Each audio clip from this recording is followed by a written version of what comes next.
fucking have some of this delicious fucking breakfast of champions. The Johnny Lawrence breakfast of Delicious. champions, Delicious. making like a meme comeback as meme product in store. I noticed is a lot of Coors Banquet, the short stubby bottles, like those Red Stripe bottles. You used to get Red Stripe, and it was like the skunkiest shit because it would be really where we would get it from. It would be sitting in a fucking well, either way, it's gonna be fucking skunky. It's a pretty typical beer. It's like it's not terrible, but it's not, I mean, sometimes incredible. It depends on just how old it depends on how long it's been sitting in the shelf or whatever. Mm-hmm. Which, you know, in a lot of just your corner shitty ass fuck liquor stores, all of them, the answer is like several months. But like you can taste the difference when it's been like when it's like been stocked like either within the past few days. And it's like, oh, it's young. It's like that Bill Burr. What was the time? I think that Uninformed show that Bill Burr did with fucking who was the other guy? Joe DeRosa. Yeah, Joe DeRosa, Dangerous Joey Roses. They did a podcast or they did an episode. It was on the Opie and Anthony channel in like fucking 2012 or something. Mm-hmm. It was called Uninformed, and they did an episode where they had both stopped drinking for like as long as they could, which I think was a couple of weeks or maybe a month. Couple whole weeks. And like they bet each other something where it's like, okay, if you do this, we'll fucking have one of the producers or interns go down to Dwayne Reed and like get a 12-pack or something. And so, you know, at some point they just the fucking intern comes up with like a 12-pack of beer and they drink it, and it's like, and all of a sudden they're like, oh, this beer is so good. It's just beer. It's probably just some Budweiser. But fucking Bill Burr was like, I never had a beer and thought yummy before. And it's most likely because they hadn't had any alcohol in several days. But also that if you get it and it's been, you know, stocked recently, it actually still kind of tastes good in a weird way. But anyways, yeah, so what I got is the Coors Banquet, the little stubby bottles. Because I saw it in a TV show. I want to be just like that guy. I want to be like the fucking alcoholic eating fucking fried bologna dipped in ketchup for breakfast. Have you ever fried bologna? We actually can. That's the thing, is that we actually can relate to Johnny Lawrence in many ways. Because we were second best. Well, no, we're always second best at everything. We're totally cool. That was actually my comparison. Totally badass. You don't want to be you don't want to be a pussy. You want to have balls. Yeah. You know what? That's a good point. Anyways, so today, today, the episode is basically just a return of the Shitty Webcomics podcast. Return of the Mack. Because we're doing like we're doing an ask block again, so I figured we'd just name this after where we left off from. And I had to go look. I was like, which episode? We got up to like 200 or something, didn't we? And I looked, and the latest one I had was 196. I was like, is that really the last one? And I looked at the date, and it said modified in 2017. And it's like, this would be 197, but yeah, wow, it's been a while. So I think we got just short of 200. And then, but by then we were really phoning it in, and we didn't have asks because we had sleepwalking. We had gotten banned sleepwalking for this shit. Yeah, we were like, I don't want to do this gay shit. Most of the asks, a lot of the asks were just completely pointless too. Well, it was a lot of like that Rich Evans bit where he was like where people are the latest Marvel movie's gonna jump a shark. Yeah. I don't know. Yeah. I don't know. I guess jump the shark. Sure. Yeah. Is the latest Star Wars movie gonna jump the shark? Yeah. I guess so. That's pretty much every fucking YouTuber. When they get a super chat, it's just like, either completely pointless dick sucking, or the most generic non-question or fucking like rhetorical. It's one of those questions where the person asking it seems to know the answer to their question. Why do they even ask? Why If do they already ask? know the answer? If you already know the the answer answer to to the your question, question, why ask it? why ask? Let's see. Yeah, it is streaming. I was thinking of streaming also to DLive, but it's like I'd have to set up a restream thing. I might try and do that in the future, but one of the things about streaming is that first of all, it's gay AF. So I don't like having to set up a show because like I don't want to fucking go through all that shit. And StreamYard is like the boomer choice, of course, but it's easy to just click and be like, oh, we're on a show. We're doing a show. So you don't need an intro or any of that shit. I mean, this is why we used to just do it on the like the original podcast where just those Google Hangouts, because it would just stream to a YouTube channel. It's like, oh, that's it. It's like a voice chat that automatically streams to YouTube. Okay, neat. Yeah. So, anyways, been going around, and I made a curious cat thing. Is like you can ask questions, and at first I thought you had to be registered to ask a question. Like somebody would, in order to ask us a question at all, you'd have to be registered in some way, even to ask anonymously. But as it turns out, you don't. You don't have to have any account or anything. You don't even need an email address. In fact, that's how it used to be on the old Dumbler, is that any asshole, you wouldn't need anything to send us a question. You just click the box and just say something. And so a lot of people would do that. They would send us tons and tons of asks, and we usually try to answer them. Yeah, we would answer even if they were rhetorical, or if the person asking seemed to know the answer to their question, and it was a little mysterious why they would ask. But we used to put them in the ask blocks that were big posts. And I remember when we started just doing them in videos instead of a big text post, people were like, oh, I don't like this anymore. I used to read your ask blocks on the Turlet, but now I can't because they're videos. And I was like, couldn't you watch on the I mean, I guess technically it's... Yeah, too bad.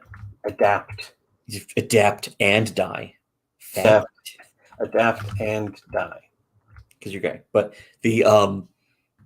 that was in like that was 2015 because we made the channel in 2015. So it seems like 1,000 lifetimes ago.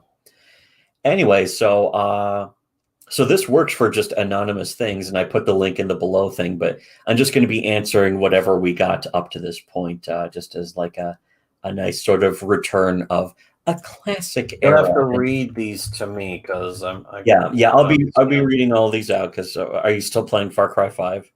No, I'm playing fucking Warframe. Oh, you're not playing a video game. I'm saving playing a video game. Far Cry 5. I'm saving Far Cry 5 for when I can actually pay attention to the game. Anyways, let's get into this, and it's gonna just be kind of a fucking layabout stream, because today is a nice day for us to just be sort of happy and lazy and just sit around. We deserve this. I deserve this. I deserve this.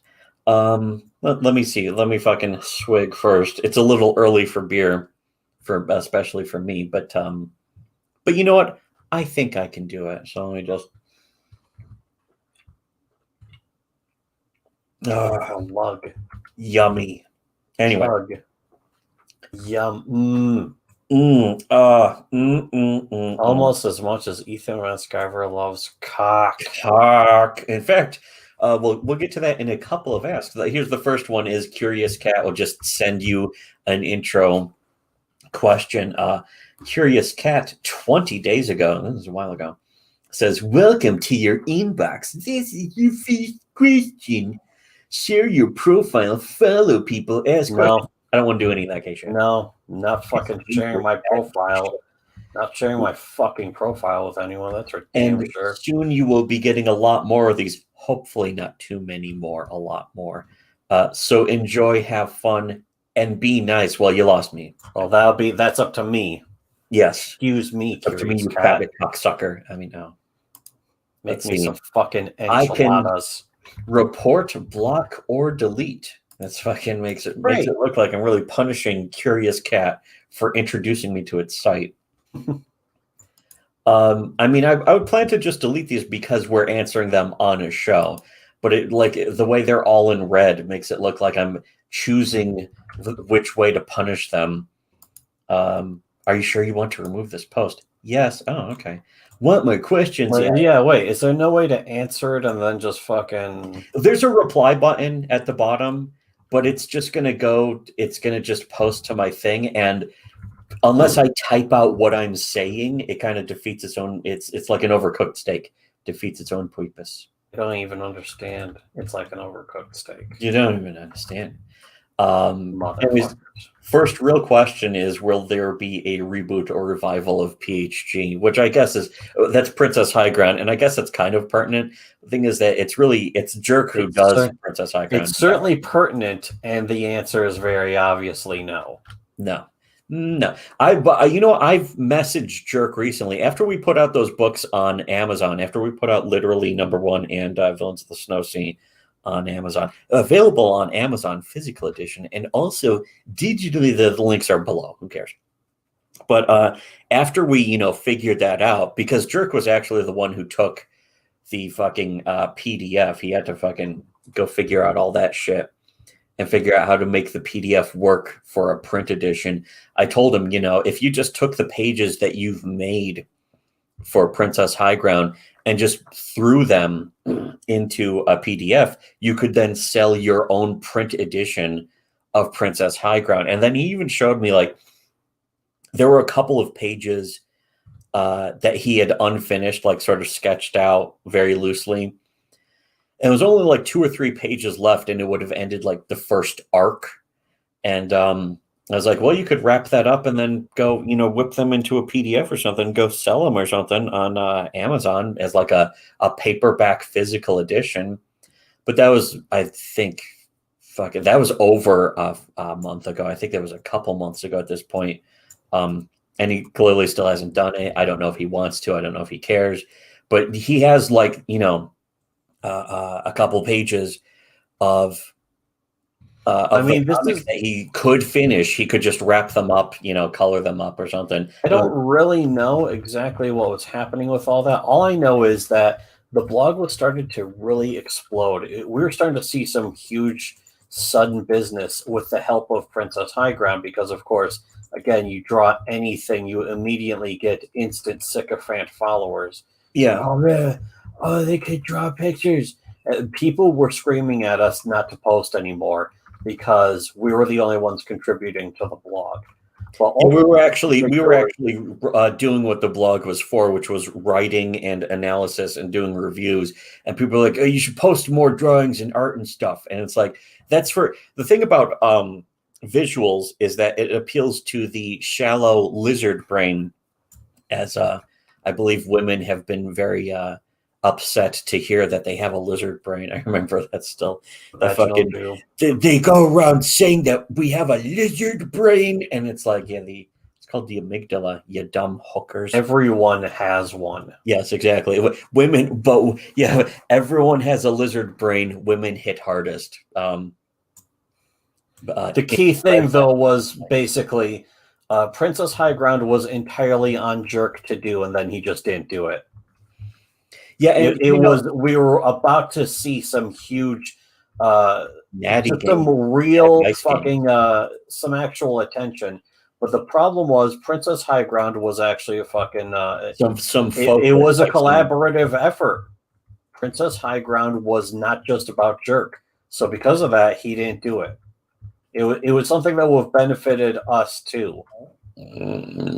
Well, the thing is that he does still have it on the blog, but of course, I mean, that was the opportunity. If you want to stop driving a cab for the rest of your life, that is the moment you take advantage of what you have. The fucking opportunity has presented itself. That is when you take advantage of the opportunity. That seems kind of when you see massive instant fame tied to something. The one thing you don't do is say, "Oh, but these other people who I've been working with will also benefit from this." Although I'm not going to do it. The problem with massive instant fame is that also then makes you beholden to the world's biggest faggots. Which, I mean, that's the thing is, though, we knew how to handle that anyways. I think more than probably anyone else. We could tell.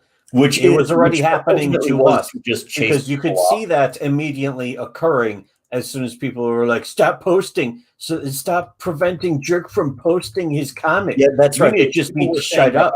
Basically, and Jerk was doing those reviews too. He was making those the regular posts, but he would occasionally do a drawing or do once a week or something. He would do once a week, and then he would draw a that we were posting too many fucking like text posts, and they thought that all of our text posts were somehow preventing like visual posts, you know, for the shallow glow in the darkies and fucking normie cattle from, you know, they were like, oh, somehow it's preventing, it's stopping your posts, which is, you know, that's like the big secret to memes, is that mostly people would see like just a visual, just a simple quick visual, and that's what gets shared. It's always the laziest. That's one thing I noticed artists always point out, is like they could spend like a month on one piece of art or a drawing or something, but it's usually something they spend like 20 minutes scribbling that gets them 10 times more attention and views and notes. And that's the secret to it. And then when that happens, you attract the people who are attracted by that, which is the lowest common denominator. And so that's the thing, is that when that would happen with us, we would just use that as an opportunity to fucking completely goof on the people who were only attracted to the blog from, you know, just really, you know, really simple, like surface completely ungrateful. Yes, ungrateful perks, normgroids. So yeah, as far as reboot or revival, no.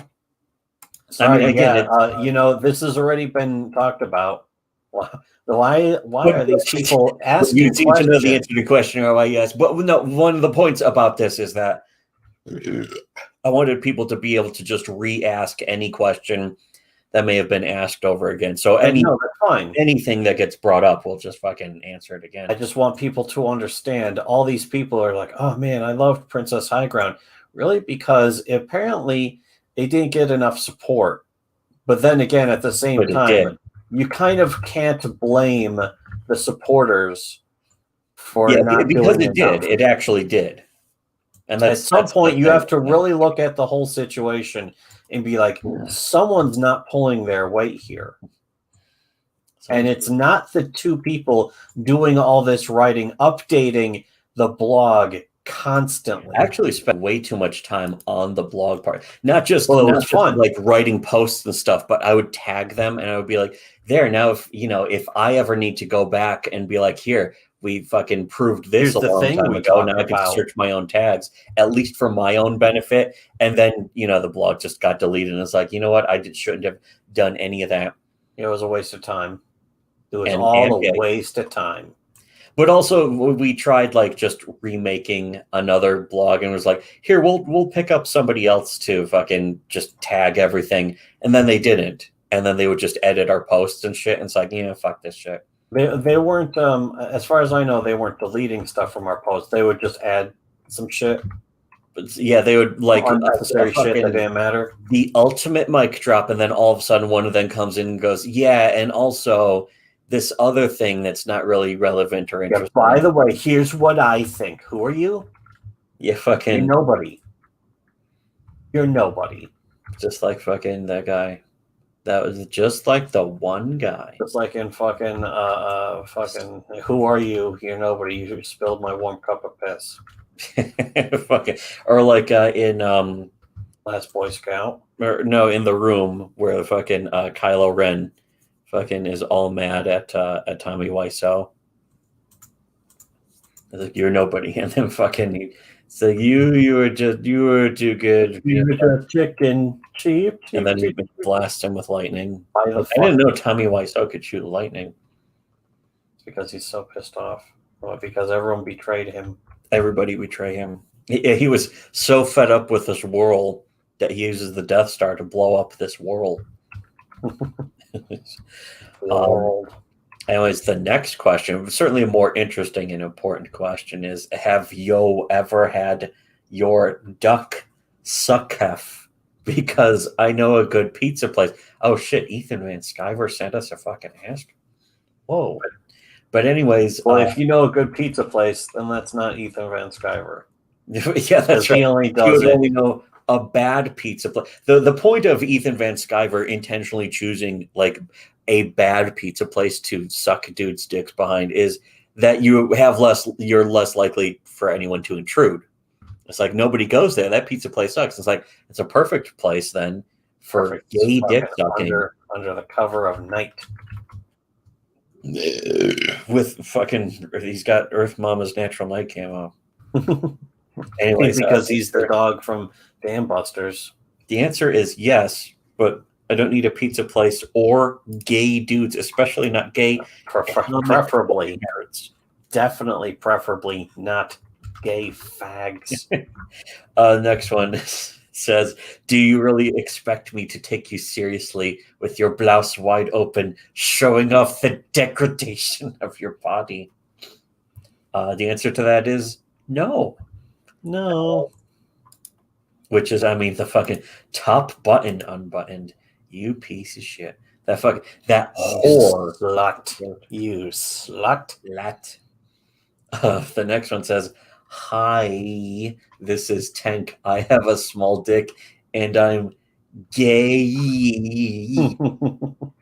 Which is true. That's true. But especially, he has a small dick, probably because he's Swedish.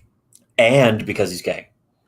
Also because he's gay, but in particular because he's shoving dragon dildos in his ears or some shit. That's right. Oh man, that really pissed him. Nobody on this planet is better at the fucking getting under people's skin than we are. Like in history, and that's not even our opinion on ourselves. That's other people's opinion. That was actually fucking. Well, I won't say who, but fucking a certain sort of mulatto internet troll from many years ago actually said something about that, about how our bodies were meant to be or our minds were meant to be in bodies that fired like 10,000 bullets per second or some shit. Like RoboCop 2. RoboCop 2, the star of the motion picture RoboCop 2. The next one says, if this question goes through, you don't need to sign in. Yeah, so this was a test by, I know who sent this even, but it's anonymous and they didn't even need to sign in, which shows that to send us these goofy ass asks, you don't even need to sign in, which is nice. And now I'm deleting your fucking ask, you piece of shit. I mean, oh, wait, no. Deleting you from history. By the way, one thing about the Princess High Ground, like, coming back is I know that Jerk has a lot of work, but the thing is that at the same time, it's like, that's up to him. Basically, the answer to that one was up to him. It was his choice if he wanted to actually become big and famous and have a career, have an actual career in art. You can't exactly guarantee that. And our fucking the blog blowing up because of his comic it's not like, oh, you should have fucking done that. So the blog would have been bigger, which would have been nice theoretically, but I mean, it is absolutely true that it was like, here's the opportunity, and are you going to grab it or let it slip through your fingers? And if you don't at least go for it, and that's basically like we were doing more than enough. We were even writing. I was writing comics at that time. In fact, literally was written. The entire series I wrote literally while I was still maintaining the blog at that point. And we're good. We're definitely better writers at that point too. So I had these scripts already. I want to make sure Kill Everything. I'd written the full scripts for all of Kill Everything, and some people, some cool people were actually like donated art and fucking made it, for as a fun thing. And I still kind of hope that those people got something out of it because ultimately it was just sort of one chapter of goof and fun, nice stuff. But ultimately that didn't exactly go anywhere. We're not selling ourselves short. We are better writers. Well, yeah, Natch twist, fucking that kind of thing. Etc. Anyway, Za. The next one question. Pretty much all of these are from I think one person is not anonymous, and I guess I'll read out their fucking thing because you can choose. Even if you have an account here, I don't care. Who cares? But even if you have an account here, you can probably send us something anonymously. I guess I don't know why you would even register to the site, aside from for our reason to actually get some goofy questions. The next one says, "What is Laylee's workout routine? I need to become buff like she is," which is a good idea. It's a good plan. But her workout routine is basically plot armor. She has plot muscles. She has the power to have all the powers that she wants. She just immediately becomes hulked out. Yes, just by magic. She it's sort of like a Bully Maguire where he just snaps his finger. Snaps his finger twice and immediately vaporizes Thanos. Thanos and his entire army. He doesn't even have the Infinity Stones. I can't believe he did. Fucking no designs or anything. That's right after he was able to just lift Thor's hammer. I'm gonna put some dirt in your eye, and then snaps his fingers, and fucking Thanos vaporizes. Thanos, see ya, chump. See. Anyways, yeah. So that's Laylee's workout routine is to just the story just lets her be as fit or buff or even bara, sexy fit, just muscular enough to be hot without being freakish. Although that's possible too, I guess. The next question says, "What is even the point of having a sex drive anymore? What are we even doing fighting them?" Well, we find them here, but the answer to this question is rape, as Alex Jones once said, rape.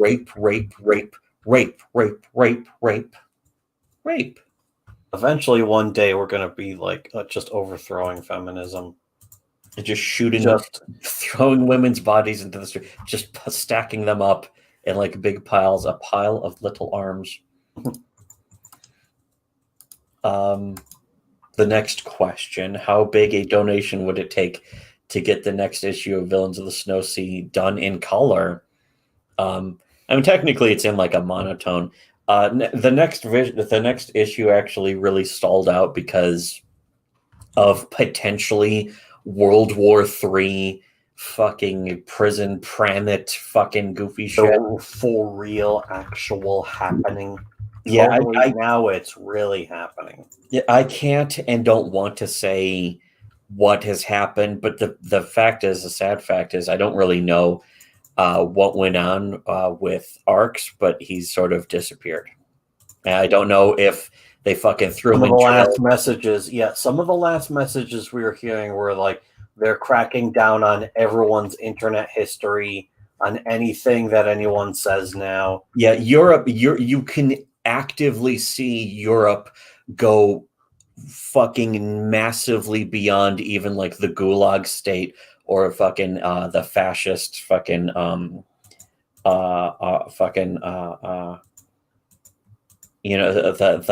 entire like as much as people state. A lot of Europeans will make fun of America for like, what's going on with your election? Look what's happening in your own fucking continent. Yeah, they're fucking doing that, and your entire continent is failed. And he was a bit, I think, paranoid and conspiratorial to a degree as well. But all the news coming out from Europe was only justifying being paranoid, and I think that's really a shame and really tragic. And he was really worried about what he would even be able to do, like if they forced you to start taking vaccines, and which they don't say work, and fucking all this just really insane shit.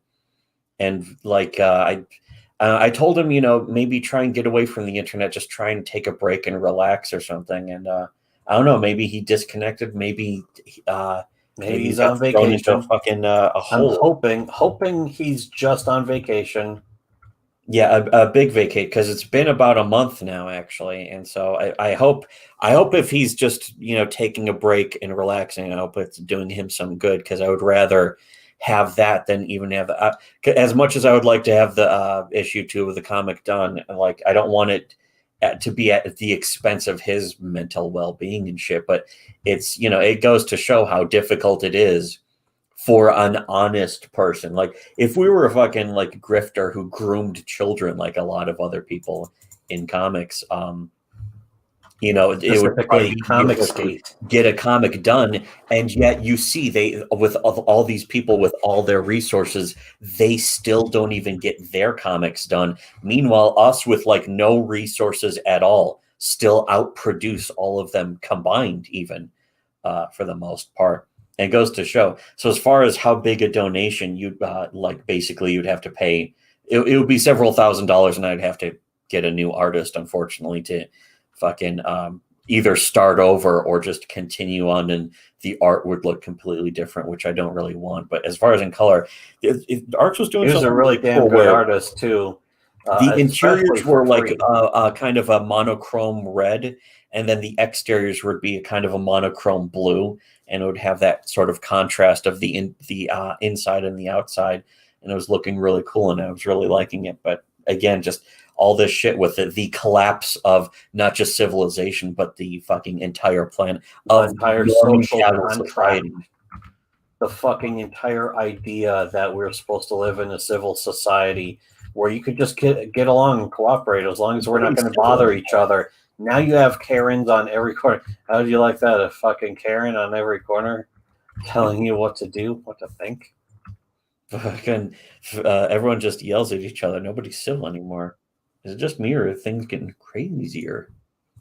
Eating boxed wine every day. I got boxed wine coming in my fucking ears. Even the fucking term Karen is overused, because now, yes, like, even every like whiny, nagging faggot just calls everything they don't like a Karen now. George Alexopoulos. Oh, he was the one who he basically spurged out because he was too popular, and now he feels bad. He was not popular enough to be too popular, or he was too popular to not be popular enough. Basically, both at the same time. And somebody who we're friends with made just a completely innocent joke, and he had a giant fucking meltdown about it. And then he blocked them, and then did a comic where he like called them a Karen. And it goes to show, but basically anyone who calls anyone a Karen anymore is just a faggot. And of course, we are the exception to all rules. So whenever we say that, none of that applies to us. We're the only people who are honest enough to actually use words correctly. Everyone else is just like a meme following piss slave queer. And that goes for people that you like as well. All of you people out there, if you like them, they're faggots. They're just absolute slaves to piss. Piss. Piss. The next question says, is your real name Ron Garcia, like some people say? Oh no, we've been caught. We've been caught. They got us. You got us. I'm going to kind of shut that down. I'm going to shut that question down. We're just going to shut it down. We're just going to go ahead. So you're being molested by Mr. Feeney. Is molested by Mr. Feeney. He was also that he could grow up to do fucking disclaimers. Disclaimers, yes. Disclaimer voiceovers. Now's my time to shine. Anyways, this next question, this one is weird. How do you feel about typos and weird misspellings? Love them or hate them? I guess you could say it's a love-hate relationship. But typos should be put in big camps and gas. But I mean, we used to do that all the time, and I guess technically sometimes we still do. But every time I do, I guess it's sort of a self-cringe. Where honestly, I don't see people will fucking make a big deal out of that. But if you type enough, you're going to make a typo eventually. But I mean, sometimes intentionally. I remember, in fact, I got like some cheapo little new MP3 player just for myself, so that we have like an extra one. And I put a bunch of Def Leppard on there, and I'm like, it's kind of a crappy MP3 player because like it has 3 playlists, and in order to really go find like the artists or whatever, it's like you got to just put what you want on a playlist. It doesn't have a recently added feature, to just play that and any of that goofy ass shit. But so I was like, I want to just listen to a bunch of Def Leppard songs in a row. And I noticed one of them was spelled DEAFLEOP. Basically correctly spelled. Yeah, correctly spelled. And I was like, fuck. And I know I had done that in like 2003 with just the metadata. It's not even the file name. It's just like the fucking, I went in because I used to think that was funny all the time. Just like for myself. We had so few that it didn't really matter. Yeah, we didn't do that all the time. We just do that every once in a while. We had 8 MP3s. For nobody else. Like for nobody. Just for me. And now I do it, and now when I look at it, and it's like, fuck, I didn't change that at least. It's like, oh god, yeah, like Comicsgate. It's cringe, not fully cringe though. Actually, yeah, it's not as bad as Comicsgate. You couldn't say that it was as bad as Comicsgate because there's nothing that bad. I mean, fucking, what does Comicsgate have to do with it? Now everything has to do with Comicsgate. Hello. Ethan Van Sciver, you're going to be delivering my pizza? Wait a second. He's working at Topper's Pizza now. He's working at Topper's Pizza now.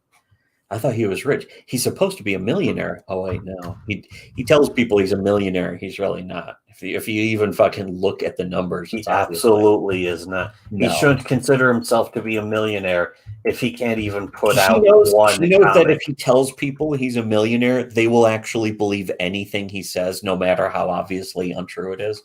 If you just tell people you're rich, people automatically give more credence to anything you say, even if you just lie directly to them. Because people are normie cattle, especially people who think they're not. People who think, yeah, I'm smart enough to see through everything. You are even I'm more. a superhero comic book fan. That means I have good morals. Yeah, exactly.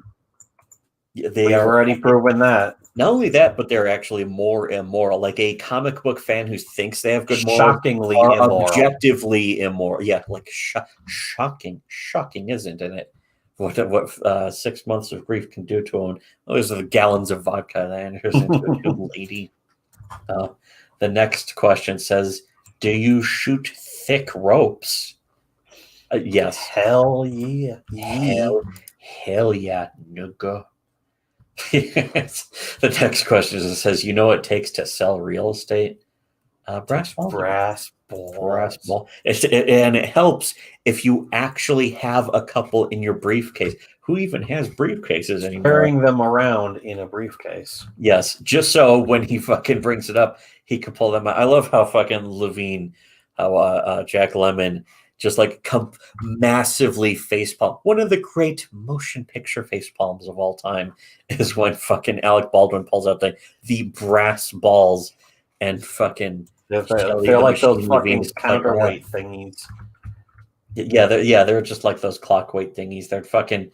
They didn't do anything. What's the point of this? It's a visual aid. Somebody's giving people visual aids. Next one says, "Ever do hard drugs?" Hard. I think the most is just weed. Hardest was the just hardest. Hardest. A shitload of beer. Tons of beer. Yeah, I don't think that kind. But I guess technically, if you drink enough beer, it's like a hard drug. If you drink enough of anything to vomit, I guess it's like this is kind of like smoking crack, I guess. It's basically like smoking crack, but still smarter and cooler. It's technically cooler on people who do hard drugs. You know what? As teenagers, basically, we both went through like a 1 year period where we smoked as much weed as we possibly could, and then it turned into poison. Just like all weed turned into fucking poison in my eyes. Oh, that's a wonderful classic song. But anyways, I remember the one time we went to like our old neighbor's house, and they were fucking just partying and smoking weed and listening to Slayer and shit. And I was the nerd who brought like the Beatles album, and people would put it on, I think, to be nice. Ew. Just to be nice to us. I was really just smack dab like 2 months into like a Beatles phase, as like I was. That was right when the anthology came out. I remember that. I remember Yeah, I that's think when it was we like got 15 into or it. Is 16 or the something. anthology came out, and it's like let's check this out. And so we started listening to it, and it's like, okay, I see the appeal. No, it wasn't the anthology. It was before that. It was a couple years before that, but it was like it was kind of close. But I think Mom got like a best of their later years. Oh, Like that's right. the There was middle to the the end. Apple one. That's right. There was an Apple best of. Apple. Yeah, and I listened to that a bunch, and I was like, oh, this is kind of cool actually. But it was not. But it was getting no. But it I mean, was like getting. I fucking still thought it was cool because there was a lot of like bizarre music. It's definitely something I would recommend if you want to get into music. If you ever get into music, You ever get involved in NASCAR? But yeah, I like yeah, NASCAR. as a middle teenager, I think it's good to have a Beatles phase to realize how much other bands were influenced by them, but also because you don't What really they hear did, what they brought anything to the like the table. Beatles But at the anymore same at all, time, not even one close. thing you definitely don't usually hear very much, though, is how overrated they are, especially from Jim Goad. Yeah, yeah, the Beatles are definitely overrated, but the thing is, in a way, they kind of deserve it, but they're still over it. I mean, the same way that Led Zeppelin's overrated, but they're still good. I'd give more to Led Zeppelin. Yes, Led Zeppelin more overrated. But I remember though we were at that guy's house though and partying, and I think like somebody there showed me like in between a couple of coins was like this grayish goo, and I think he said it was opium. And I don't know if he just had some opium or if the weed was laced with opium. But I don't think it was. I think it was just weed. But I remember getting so fucking high and Back by Weird Al came on MTV for some reason, and I was just laughing And it was the so fucking funniest. hard I hurt It's the myself. funniest shit It ever. was the funniest shit ever. And the thing is, it's like, what if I was actually smoking weed laced with opium? The thing is, I had done that before with just regular weed, so I really don't think whatever. I was really fucking high, but that yeah, that's it, and that's pretty much like I've never huffed fucking paint spray or I don't fucking do shots of terp like Owen Benjamin. Yeah, perf, doing the terp. Here's Swag Razor 2009. Clean the grabblers out of your gut. Yes, you're trying to clean the grabblers out of your gut, which are Jewish. They're tiny Jews. Tiny Jewish people inside of your stomach, and you got to drink turpentine to get rid of them. Just a shot a day, though. Those are your health tips. Like fucking, I guess that's a better health tip than it's healthier than drinking tap water, according to Infowars. Is drinking. Yes. Anyways, Swag Razor 2009 says, "You ever heard of these things called comic books? They're like normal books, but with more pictures. Crazy shit." Yeah, shit is right. Operative word. Shit. Shit. We got some stuff going on in the fucking comments or the comment chat. Is something happening in the? I don't know. I haven't been reading it. Curiosity killed the cat. Oh, not really. Got to extract Arcslay to Freedom Land to tie a balloon to his ass like in Metal Gear Solid 5. The only good one. Fulton him out of there. The only good Metal Gear Solid game, Metal Gear Solid 5. Well, although technically you could also do it in Peace Walker. Oh yeah, you know what? Actually, you could Fulton entire fucking tanks in Peace Walker. That was goofy as shit, but that's how you collect tanks. If you don't take the game serious, if you take it like some stupid gay bullshit, it's fun. But a lot of people who are fans of the games act like the games are supposed to be taken seriously because they're stupid. Again, the normie cattle believe a lot of stupid bullshit just because of status. They basically, the average, not even the average person, but every person, any person worships status. They adore it. They obey it. They obey anyone with status, anything they say. I mean, there's a reason why Jonestown had so many mass suicides instead of people being like, okay, I'm not going to drink this fucking cyanide because it's poison. It'll kill me. People like that Jim Jones guy is famous and he fucking tells a lot of people what to do. Therefore, I'm gonna do it. People do that right now. Everyone you see on the internet does that, especially people who think that they don't do that. If somebody tells you they don't do that, they do it. But we don't do it.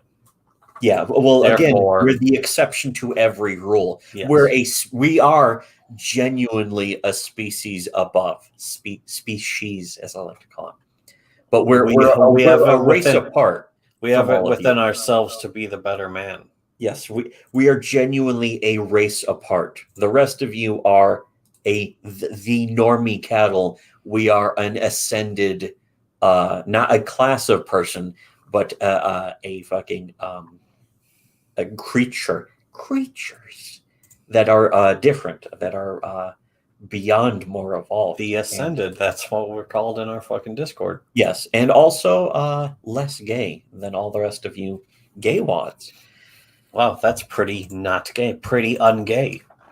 Pretty cool. The next one says, what is the worst pickup line you've ever heard?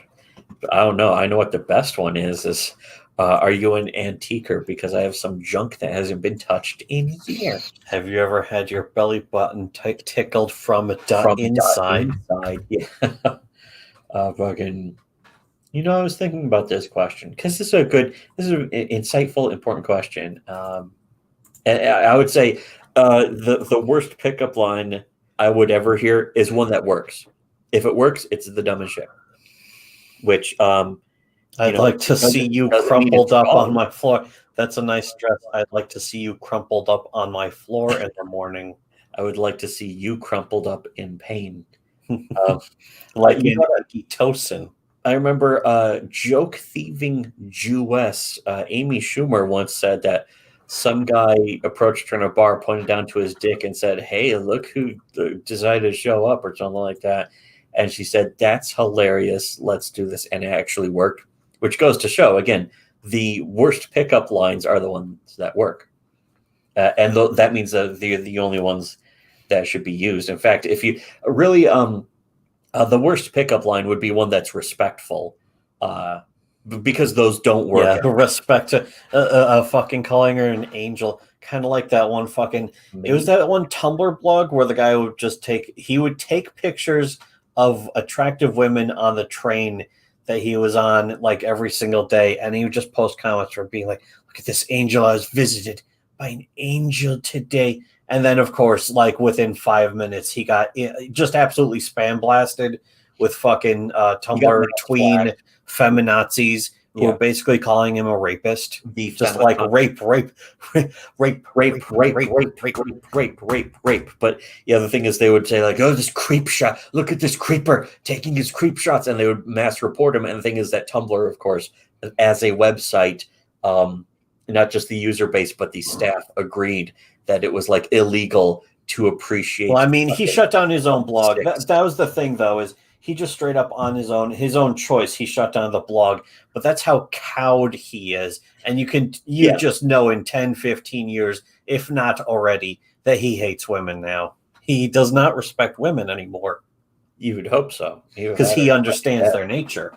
It's like all the people that was asked being like, "Why do you hate women?" That happened regularly with good blogs on Tumblr, is that somebody might make a post that was really good, but if a gaggle of fucking cunts decided, I think that is the plural for cunts, is gaggle. A Google. Yeah, if they decided that what had been like a joke had been crossed the line, it was punching down or something like that, then they would immediately like fucking descend on the person and just start spamming them until their account was gone. Either brigading them, literally an SJW tactic. Look who else engages in that tactic. See how many other people do that who claim that they're against the SJWs, who are completely not just complicit in that, but have actually paid money to people to do that when they say that they're anti-SJW. It's kind of strange, kind of suspicious. Here, the next question says, if you could take anyone, dead or alive, to dinner, who would it be? Dead or alive? I got Abraham Lincoln. Abraham Lincoln. Skinny guys fight until they're burger. He was tall too, so he would have reach. I imagine he would be able to kick you before you could even approach. He'd kick your fucking ass. He hunted vampires. Oh god, that movie sucked. I saw it in the theater. I saw it in the theater because I thought it was going to be like funny, tongue in cheek, and it wasn't. It was serious. It was completely serious, which made it more boring. Wasn't it based on a comic book too? Wasn't it directed by the guy who directed Wanted? No, there's a novel or something, but other than that, I don't know. Probably a novel that was like was supposed to be a comic book. You could tell that kind of lazy, gay, high concept shit. You know what that actually reminds me? Abraham Lincoln Vampire Hunter easily reminds me of Rainbow Brute. Now, crowdfunding with a suspiciously similar amount of first day backing as the previous comic that he put out. It's almost like he has a rich friend who has $200,000 to funnel back and forth and get refunded when the campaign ends, because Indiegogo lets you do that. And that's all he cares about is just not even being successful, but just looking like it, faking it, creating the false image of being successful. He's a new type of successful. He's successful. He's very sus in a sexual orientation kind of way. He's maximum sus. He's so sus that he's gay. He's under homo sus. Yes. Anyone, if I could take anyone to dinner, I would take a cow to dinner. It would be delicious. Take a couch to dinner. A delicious couch. The next question. Here's a much better question to just slam that. Much more fundamental. This one says, how come comics are so gay? Why come comics so gay? Why come comics gay? The reason why comics are so gay is because comic fans make them and like them. It's basically the fandom that makes comics. Yeah, it's not just the comics doing this. It's not like it's not like a radioactive substance. Yeah, it just exudes gay. How the hell did that happen? It's the audience, the fan base. Yeah, this one says, Hut says you doxed someone. I think this was one I sent to myself just to see, can I send an anonymous thing? And then, we could broach the subject, but really it's like, I don't care, because we already fucking went over this. Comic Hut not only falsely claimed that we doxed Comic Hut's not even a real person. No. Well, he's a person. He's a character we made up. We destroyed him so bad he stopped doing videos because we basically tricked him and also Tug at the same time. Coincidentally, both of them fell for the same heterosexual op, I guess you could call it, that we tricked people into thinking we doxed someone. I mean, there's only so much effort you can put into something before they have to take over. We didn't even trick anyone, though. What happened was somebody made a joke, and I also made a joke, and then we're like, let's see if we can get actual. Let's see how seriously these people will take the joke. They'll take the joke so seriously that they will spin out, and sure enough, they did. Yeah, in fact, we got several people to spin out on that one, and Comic Hut stopped doing videos, and he stopped doing videos not just because of that, not just because we gamed him into doubling down on something that we then proved was a lie, and also Smug Frieza proved was a lie. But then also on top of that was Tim revealed, made it official, officially public, that me and brother worked on a comic that he published. That apparently Comic Hut was not only doubling down on this fucking false story, but he was using it to try to drive a wedge between us and Tim Lim and Mark Pellet. Basically engaging in actual defamation by claiming that they never helped him. But the thing is, though, I would never count it as actual. And we didn't have our channel had been taken down, so we couldn't even respond. And that's that was, of course, the opportunity for guys like Tug and Comic Hut and friends of theirs who cowards side gigantic to sniveling completely cowards. double down, knowing that we didn't have a YouTube channel to, even respond through or anything like that. And the thing is that Hoo Boy did that backfire on them, as That's it what usually happens. does. That tends to be the most common tactic and the most common result is they stepped on a bear trap that we have been pointing at. Mm-hmm. It's like, here's the bear trap. We set the bear trap Here's a down bear in front trap. of you. Don't step in What this. we do is like we set down the bear trap and say, hey, if you step on that bear trap, it'll be bad for us. And then they jump with both feet into the bear trap, and it's not bad for us. In fact, it's beneficial to us and only bad for them. And it's like, wow, that was an easy one to avoid. How come you didn't do that? And so Comic Hut was trying to be like, these guys don't even support Tim Lim and they don't really like Tim Lim, and then not No having evidence, not even we an had done a argument. comic together already by that point. He ended So up. Tim made that public, and then ever since then, The key thing is, he was especially trying to drive a wedge between us and Tim. But the thing is, that was never going to work. Tim and Mark had been, I won't say fans, but appreciators and followers of our channel since before Comic Hut ever existed or did any YouTube channel. Like, we've been friends for like a while now. So as far as, Comic Hut trying to make these claims, it just like made him look more awkward. And there were a couple, like 2 or 3 really stupid, gullible people who were like, oh, I can't believe the SWC guys did this. Like, believe in Comic Hut, even though he wasn't presenting any evidence, he was just saying shit and with nothing to back it up. And in fact, the evidence that already existed proved that we were right. But then, so what we did was we just gamed them a little more, and I actually was talking to Smug Frieza behind the scenes at the time to sort of let it play out, just so we can spring the trap even more on these people. And then, after like an especially big spin out by a couple of them, like the Tug and Hut, Smug Frieza made a big post basically explaining the joke and the whole. The joke at their expense.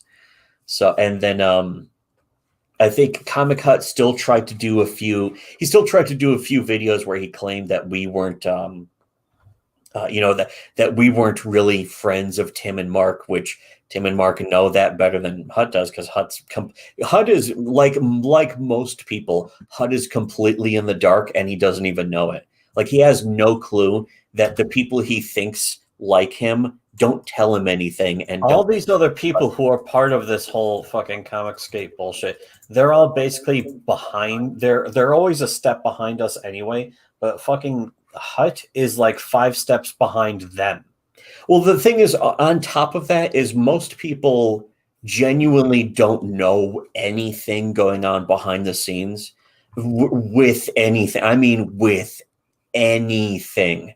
But the thing is that for a couple of cases, we either know people, or we've seen, or we've been there basically, or we could just put the pieces together. Like, most people can't even see the big picture on anything. Most people you will ever meet will never see the forest for the trees on anything, but we can, because basically we've been living it for decades and shit now.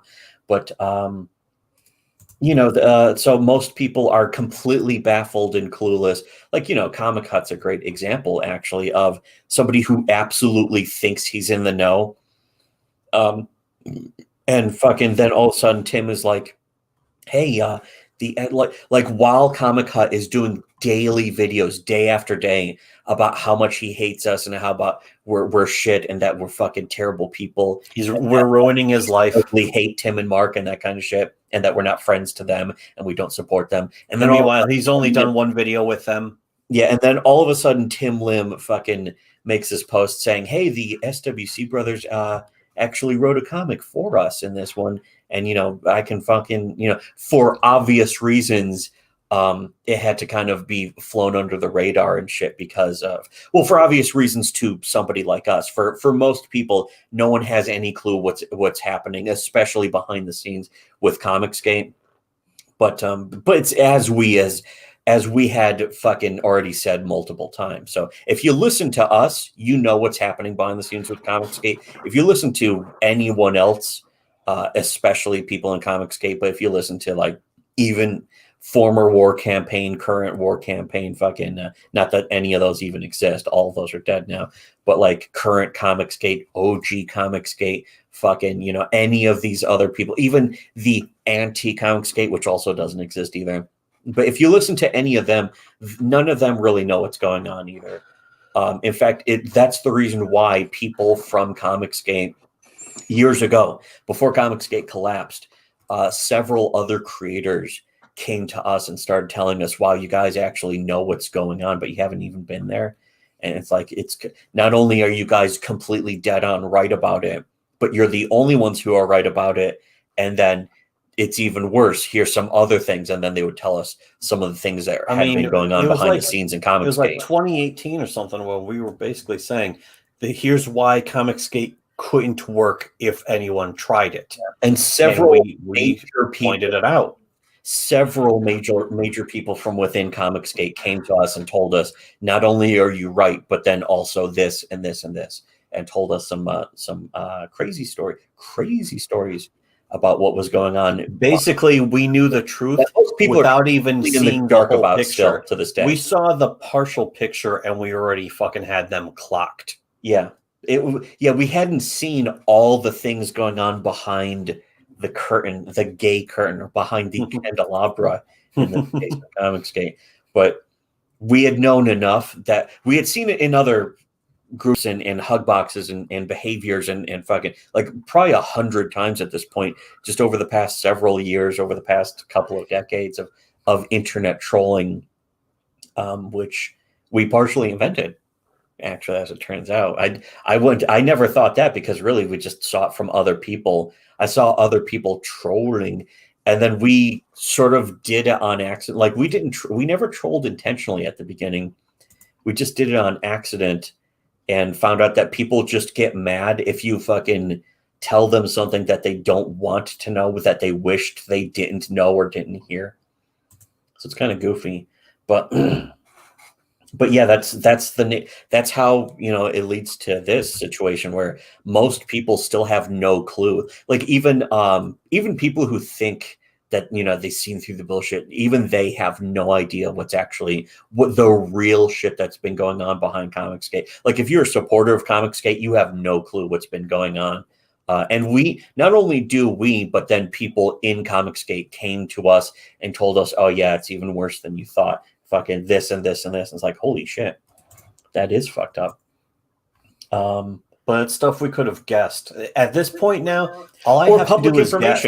A lot of it was completely public information. In fact, here's the next question says, you said EVS doxes Pitbull, but isn't that just your opinion? Which that sounds like a rhetorical question. That sounds like one of us asked ourselves that. A question that we already know the answer to. We already know the answer. That one actually wasn't particular to the whole idea of isn't X just your opinion when we report on a fact. Yeah, when it's something like that.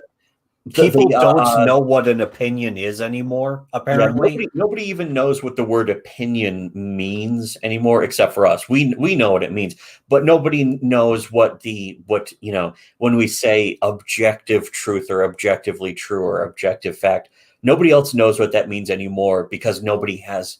It's like saying the word of reality or fact. Somebody describes something as being literally something. And it's like, that's not what literally means. Yeah, that's not what you mean figurative or metaphorically, but then they say literally. And it's like, no, that's or not what they don't even mean figuratively. What they mean is like fucking pentultimate. Yes, it's like not even a word. It doesn't even mean figuratively. It's literally nothing. It's not even a thought. But yeah, it's as far as like EVS doxing someone, I forgot if that was just another test question we sent ourselves, because we did send ourselves a couple just to verify fully, and we were like set up a couple dummy questions to answer for ourselves, and I don't remember which ones they were anymore, but I think that was one. Doxing someone, the whole Bean from PA story, that was completely public. That's not something we broke. That's not a question. There's no question left to that anymore. That's not something that we saw behind the curtain. That was out right in front of everyone. And it goes to show, like, the people who still stuck by it are people who have zero integrity. And a lot of them know, like, it's not a question of them not knowing or not being aware. A lot of them are fully aware. Like, people who still, we're on Ethan's side or somewhat friendly with Ethan at that point, knew that he was doxing his own customers at that point. Truth. They heard these facts and then they just like dismissed them and then they just moved on, like as if they had somehow disproven the truth. Yeah, and then when you bring it up, they're like, oh, no. And it's like, actually, sorry, that got proved. Sorry, sweaty. But that got fucking... That's old news, and if you don't admit it, you have no integrity as a human being. You are a dishonest. They act like human being because they dismissed it that it somehow got disproven. But the only thing they can do about it is just be snooty about it. It's like no. Why the phrase "burying your head in the sand" exists is for Comicsgate. People like in Comicsgate. If it wasn't for Comicsgate, people would have to invent it. And other people who supported it even after that point, which like at some point people were going around being like, hey, what about this? And like going to other people being like, hey, Ethan just had one of his own customers attacked by a fucking brigade, that there's a direct public paper trail of him giving money to them. And they attack like these, other customers in Comicsgate for years. And Ethan Van Sciver is directly responsible for it. And so what do you do? What do you think about that? And then the people, being informed, like other YouTubers just immediately cut off all contact. Like usually what they do is they block somebody, but a couple of them in particular don't block. They just ghost them. And some of them have done that to their own friends, which is very bizarre. It's not bizarre, but it is pathetic. It is pathetic. It's like even sub beta male, but if they're whatever is beneath beta male is what they are. Maybe beta. A woman beta woman. Fuck us. That's even worse. Not even alpha female. Omega bitch. Even Omega is like, well, I don't know. It's probably I suppose it's pretty gay. But yeah, these fucking these people think that they can just hide away. They're just going to go into hiding, and these problems will just cease to exist. Yeah, burying their heads in the sand. It goes to show like how fucking faggy they are, though. Not just the movement, but like even all the tangential supporters of it who are made aware and they bury their heads in the sand too. They do that specifically because of the status of Comicsgate. They're like, well, Ethan's a millionaire. They're very easily fooled, but then the thing is, it always comes back to burn them anyway. They know better, and they're intentionally choosing to pick the side of zero integrity and morals. I mean, a lot of these people, they just end up gone eventually, and not just that they have to hide away from their own friends, but eventually they burn themselves. They set fire to the entire forest. They can find other people, other like-minded people, you could call them, that they can just make new friends with. So I guess it's okay. It never works out, though. In the long run, we're talking about the long. Like people are saying, it never works out. They're rich, and it's like, yeah, fucking. They're not really rich. First off, they're not really rich. No. Secondly, that's another they're failures. Some of and a lot of them, the money they make is fucking. They didn't just. They're not rich from their own thing. They're being handed money, and not from the customers. Usually, and I'm fine with it too. I want to make sure everyone understands that I'm fine with this. Go ahead, stop listening to us and go and give them all of your money. Fucking put your house up for sale movement and live in a fucking van down by the river. and give them all the rest of your money. Well, I was actually reading through a Kiwi Farms thread where they doxed Panboy, and they found out that he basically gets a trust fund that his parents have money, but that he lives in like a fucking like an efficiency or something. And because all he has is his parents' money. The thing is, that's actually true of not only most people, he's also 40 years, he's over 40 years old, but it's not only true of most people in Comicsgate, it's even true of most people around Comicsgate and like Weeb Wars, Fandom Menace, all that stuff. A lot of those people are trust fund babies who just a lot of people on the internet in general, they basically trust fund babies, or they benefit from nepotism and shit like that. We're some of the very few people on the entire internet who are both poor but actually know how to use fucking computers. But also we're fucking here since the beginning. We have something to show for it. See, that's again another thing is that all these people in Comicsgate, they have like trust fund money and that kind of shit. They've never had to want. They've never had to work. So they never have to work on anything, but then also they never produce anything. Like fucking, it's been an entire year and Ethan still has not put out a single comic book. It's been 2 years. He's had more than 2 years to work on comics. He made 40 pages. Put out one book at the end of last year, and then this entire year, 2020 has passed without a single book from him.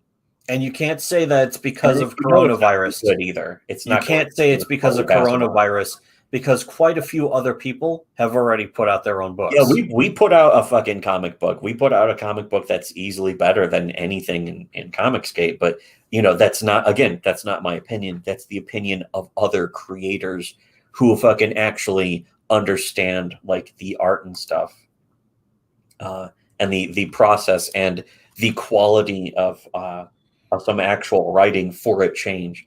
Here, the next question just says, what's the best MDE skit? It's funny because when the show came out, when World Peace came out, I didn't really... I remember actually... I still haven't watched every skit. Before we got banned, before Shitty Webcomics got banned originally, people were submitting us a bunch of videos of Sam Hyde going to colleges. The very last one was the wine party.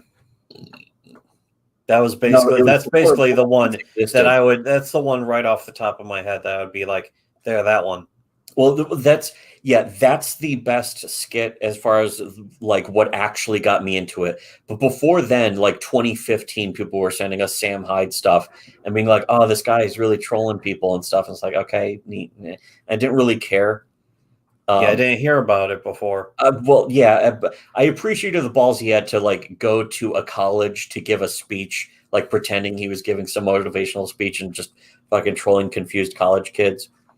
I was like, okay, but like I'd never heard of MD, and then World Peace came out like right after that, and then but like any actually good subversive fucking comedy, it was pulled off the air.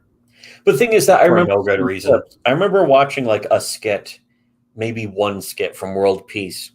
It was the teacher one, and I was like, fucking, I couldn't even really keep up with it because I was so busy with so many other things at that time. I was like, what is this? What is this about specifically? So I didn't really fucking. But it wasn't until a bit later, like a few years later, actually, that I finally saw the wine party one, and that one I just really loved, mainly because the center joke is that he just trips Sam Hyde's wife, and as she's falling towards a glass table, he smashes a bottle over her head. Doesn't even go into slow-mo. Right into her face. Got to be paying attention. It's just right into her face as she's going down. Yes, as she slams into the fucking table. And then the entire rest of the skit is the two of them arguing if he actually tripped her or not while she's crawling around bleeding. She's bleeding from the eyes, from glass in her face and shit. And the I love how the rug she's bleeding all over just gets more expensive as he goes on. Anyways, yeah, that one. But then after that, Eric Hayden's CEO actually might be my favorite. And it's funny because in a way, it's like I didn't get the teacher one when I first saw it, which was it was bizarre, and I kind of appreciate that, but it's like I don't get it. But Eric Hayden's CEO is like just as weird, but for me, it's like because I recognize so many people who are like that. It's sort of like the whole that line from Very Bad Things where he goes, "I'm surprised the windows don't blow out of their sockets with all the ass puckering rage and these soulless lizards," and that's really what it reminds me of. To that extent. But yeah, I mean, those are the wine party one was the first one that comes to mind for both of us, and in fact, I think that was the first one that really introduced. The wall one is good, and there's a couple others that are good, and I probably haven't even seen all of them. Although Officer Maggot, I think I eventually watched that one afterwards or something. It was around that time, anyways, and that one actually. That's the one that I really caught on to because that also reminded me of a lot of police officers that I had known or run into who were either just bored or fucking thought that it was their responsibility to save the world the same way some people think that they have to make comic books because that's part of their responsibility to save the world with their comic books and to save culture and fix culture. And people who actually think that they're doing that usually are people who grew up very sheltered and don't have any realistic expectations or understandings of society or the world outside them. And they think that they're meant to be the boss of other people. And most everyone sees people like that as someone to worship. That's why fucking and it's also part of people who hate cops. Oh, that's disgusting. So therefore, we should respect every police officer no matter what they do. Or it's like, oh, the left calls the soldiers baby killers and they spit on them. So therefore, every single military veteran is automatically a good person no matter what. And it's like, it's not true. And I've met one of the best police officers, the coolest guys who was just good and really trustworthy was a Marine, or he was a veteran at least. I think he was in Iraq. And then when he came home, he just went into the police, and he was a guy that I remember our sister, who also lived in the neighborhood, was like, "Oh yeah, that guy, he's basically the police officer around here for the neighborhood, and he's good. He's a good guy. He's cool." And I remember he was, I didn't really even meet him, but I just remembered that there was some fucking neighborhood fucking asshole jack off, and he was trying to fuck us over, and so the cop good dude came over. Pulled his taser on him to arrest him, and the guy had warrants out on him already anyway. So I was like, "Fuck, man." So why isn't somebody coming to protect us? Yeah, exactly. It's that's what the police are supposed to do, is not make you think, "Oh no, the police are around. So even if I'm not doing anything wrong, I better have my hands on 10 and 2 and is my seatbelt on and all that kind of shit." Because the purpose of the police, especially in a small town, is to just pester you for as much as they possibly can to at least fill out an interaction quota.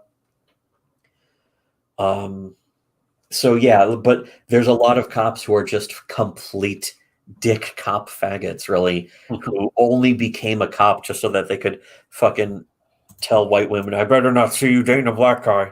You're precious, beautiful snowflake." Almost just so they get it. It's basically like having a free N-word pass. Yes, which he also does. It's almost a great sort of triple joke where he's got the two black guys pulled over and he's just going, and it's like at first oh shit, he's gonna say it, and then he just keeps going, and it's like, oh, the joke is that he's not going to say it. He's trying so hard not to say it. Nigger. And then it's like, oh, he fucking pulled a double misdirection on us.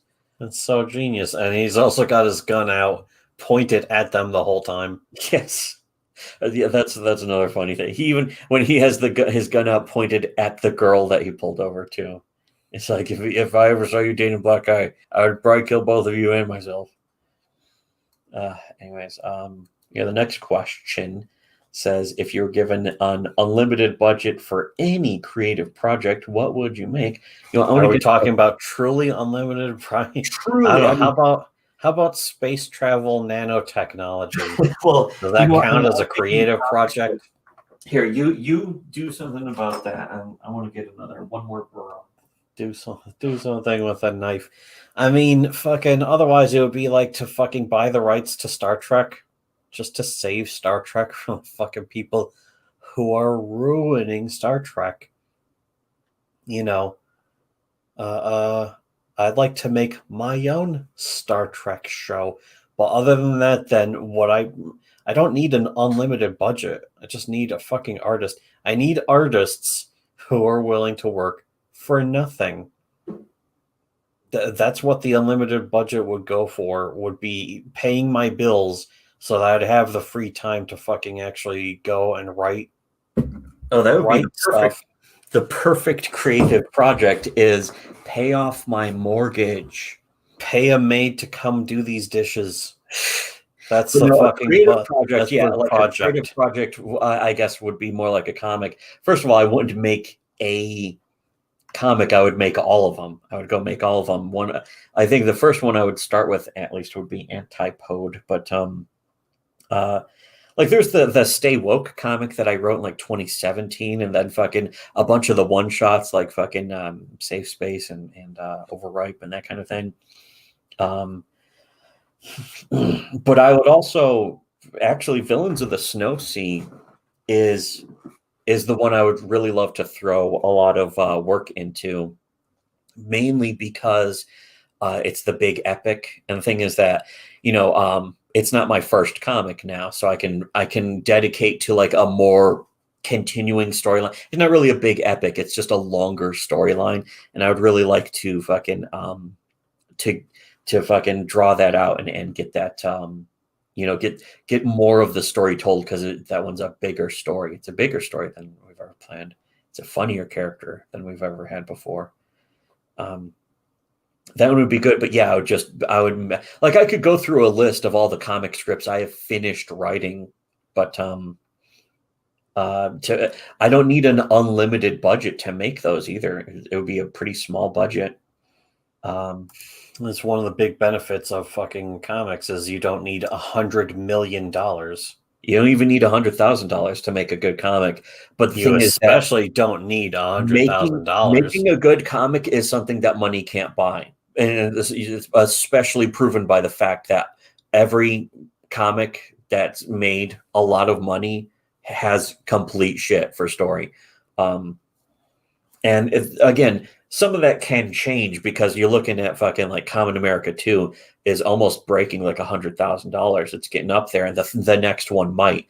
And it was funny also, we were laughing at Ethan Van Sciver's expense, is that he did some tweet like that. What he does, part of a symptom of rapid cycling bipolar disorder is that you go around to people that you openly despise, and then you do something that's called not fake gratitude, but like the fake humility and sort of congratulations that you don't actually mean, where he's like, oh, it looks like a great book and it's doing really well. And, acting like he actually cares. Somebody who he has attacked and called a traitor in the past several times. Ethan, not only that, but what happened fucking basically 24 hours later, after Ethan congratulated them on Common America 2, he went back to DMs from 2018 and dug them up where Tim said that he didn't like Mike S. Miller. And he was like, see what a piece of shit he actually is? I'm never going to apologize to this fucking piece of shit. He fucking did all this shit. But then again, no proof of any of it. It's just accusations. And I saw a lot of people just completely suckered in, because people are by nature cattle. They just obey, especially anyone with status. So if it's a popular person, you will see people just believe anything they say. And the same goes for even on Kiwi farms. In fact, if anything, people on Kiwi farms are actually more susceptible to being credulous. Credulity is built into their DNA, you could even say. They of all people should not be, though. They of all people well, should you would know think, better. because they certainly don't think that they are. But the thing is that people who don't think that they are the most. In fact, the most credulous people on the planet are people who don't think that they're credulous. It's like that meme of "you're not immune to propaganda." If you think you're immune to propaganda, you're especially more fucking susceptible to propaganda than anyone else ever will be. The most gullible people are the people who think they're not gullible. And again, us being the exception to every rule, we're actually the exception that proves the rule. Because you see the other people just get mad at the fact that we prove what we say, and they're like, no, but yes, sorry, sweaty, but yes, sorry, Karen. Okay, Karen, sweaty Karen. But yeah, did you even answer fucking like what if you had any comic ideas you would do? Yeah, well, I mean, yeah, I would do the fucking comic ideas that I already have written down. It would just be a matter of getting the free time to fucking go and do them. You started writing a couple. One was Yeah. like a bigger story, and then the other's like going to be more smaller. I'd written some more stuff about that too, and I also wrote down a few more ideas for a few other stories that I could fucking springboard off of that. That's something I've been doing for a long time too. Like when I really started, like around 2010, when I was like, what if I tried to take it seriously of writing a comic book? I'm thinking I also I might rename that main comic story, the idea that I had. You mean the Namdagrar? Yeah, Namdagrar. I mean, that's fine. Yeah, that's the thing about having a little extra time and not being pressed to get it out there, is like being able to just let something cook for years. I mean, as it is, the names matter so little to me compared to the actual events. Hold on a second. I need to know spray up. Sprizay. But yeah, other than that, it's like just a more free time. My free time is very important to me, very precious, and I'm not going to waste it on Twitter or beheading fucking 1,000 Rose Tico dolls. Yeah, or fucking like doing YouTube streaming even. Which like some people are so stupid and low IQ that they're like, oh, you're doing a stream right now. Yeah, for the first time in like 2 weeks. But they can't tell the difference between, like, they will worship somebody who streams once a day or more. But then if like with us, we're like, oh yeah, I don't really like streaming. Streaming's gay. And they're like, oh, you're streaming. And it's like, yeah, barely. We barely do it. So we post a stream, we win that argument. We instantly win that argument right there. We do maybe one a month, and it's a necessity. We're not looking to do this for a career.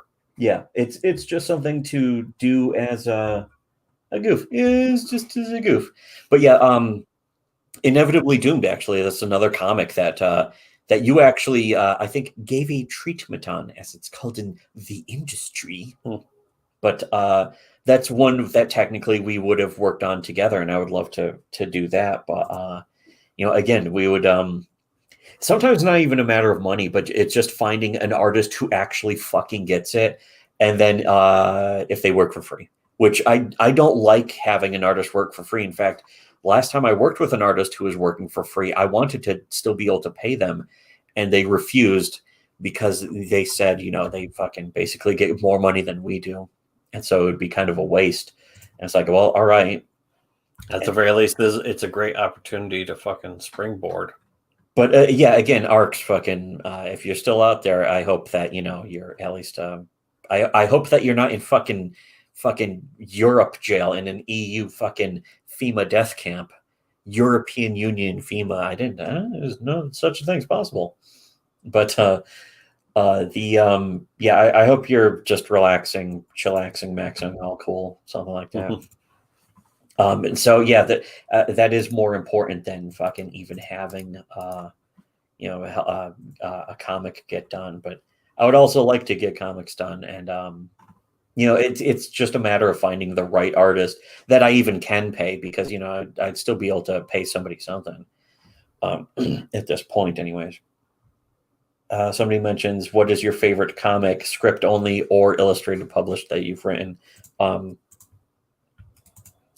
know what? Safe Space is actually the one I would love to make the most. That's kind of my favorite one because it came out like so perfectly from just an idea. It was just an idea I fucking doodled down into a text file like a bunch of years ago. Is like, what if, author, like obvious author self-insert, and his big fucking sassy black maid had to team up against Muslim terrorists infiltrating the fucking house or something. It would be like Home Alone, but like crossed with the Passion of the Christ and fucking Dread, or some horrifically violent, goofy shit like that.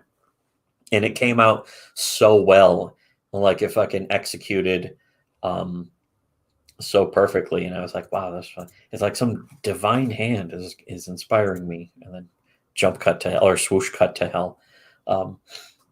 But yeah, that one would be great. But the one that I think really represents what the stories I want to tell, aside from that, and literally, fun stuff that anyone can just enjoy, is Villains of the Snow Sea. Actually, has been coming out. Like, the more I've been brainstorming on it, the more I really like the potential story that it would be able to tell in the future if I can ever get the rest of it made, which would be it'll be a long process because it's intended to be a big, long story about sort of the story of life, and in a way about a lot of what we've been talking about is the sort of the normie cattle society where people willingly cow themselves to anyone with any status, and like a dishonest person with status who will always have more reputation than an honest person without status, or a low status person, I guess it's called, in the MGTOW manosphere or whatever the fuck.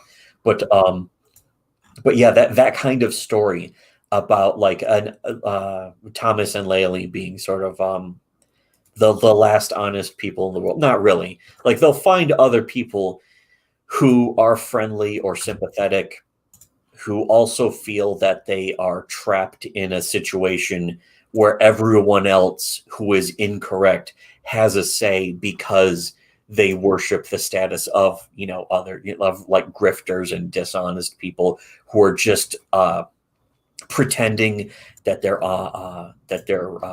good people, just for attention, to virtue signal, for fucking backpats and shit and fame, essentially, and the sort of societal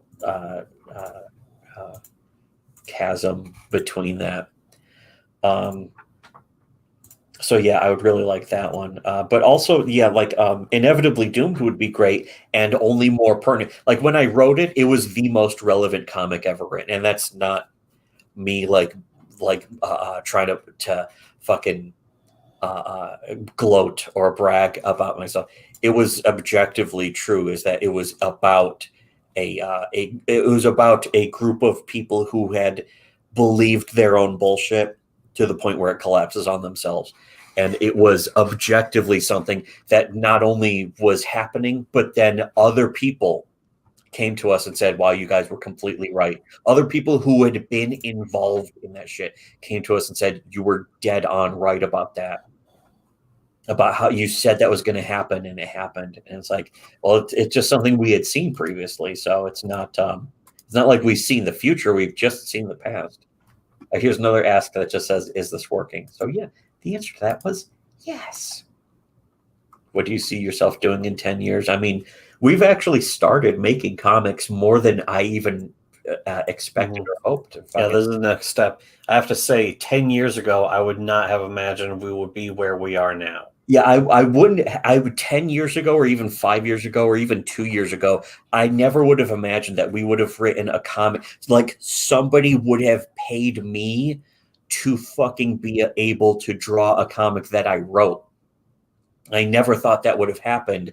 And that also that comic would be on store shelves in actual comic shops. I never even had aspirations for that. And that happened this year. It happened just a few months ago. And to the point where it's one of the inciting elements that made Comic Book Hut stop doing videos. So if you like Comic Book Hut, we're the reason why he's not doing videos anymore. And gee, if I could fucking guarantee to keep that up, I would, but not at the expense of like making more comics anyway. So, whatever. And it's not even like, oh, I smell potatoes. What most people don't understand is that anyone who's thin-skinned enough to be trolled by objective fact deserves it. And it's only, for us, it's only been more fun to drive people that much more up the wall just by existing. And or by fucking like even the mildest teasing or jokes at their expense or that kind of shit. But and that basically is its own reward, and it's actually moral. It's more moral than what other people consider moral, because it reveals other people's dishonesty in a way that nobody else is even capable or possible is even capable of doing. Because and that's why trolling, for lack of a better word, is good. Trolling is right. Trolling works. So as far as in 10 years, I to be honest, I don't know. I don't have any predictions of what we do in 10 years, but I would like to say making more comics. That's what I would like, but I can't say for sure because a lot of things could happen. Someone just says, "Why are you gay?" Because mainly these days because of Cumtown. I've been listening to too much Cumtown, made us gay.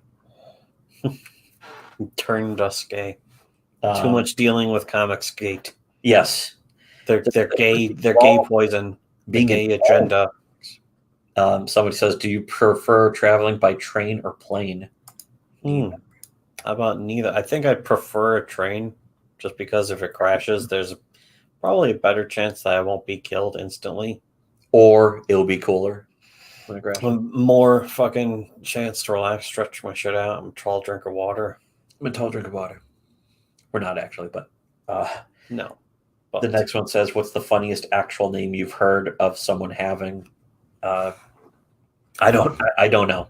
Fuckface McGillicuddy, or is there a Chester P. Child Touch? Child Touch. Well, they said actual name though. For fucking, we immediately revert to goofy name. Raymond Porce, again, is not a fucking real name. Don't tell people that, because they'll think it is. Jeff Jacks, I think is a funny, stupid name. That is apparently the guy's real name.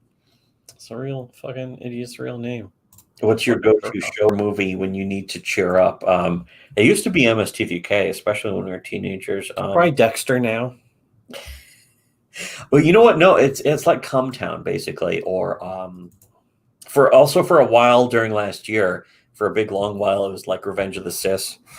And Revenge of the Sis is still funny and interesting and that kind of thing. But Cumtown is so fucking stupid. I don't think I will ever find anything funnier or more perfect for us, because it's just like, it's the exact stuff we used to laugh about or would try to joke about and that kind of stuff when we were teenagers too.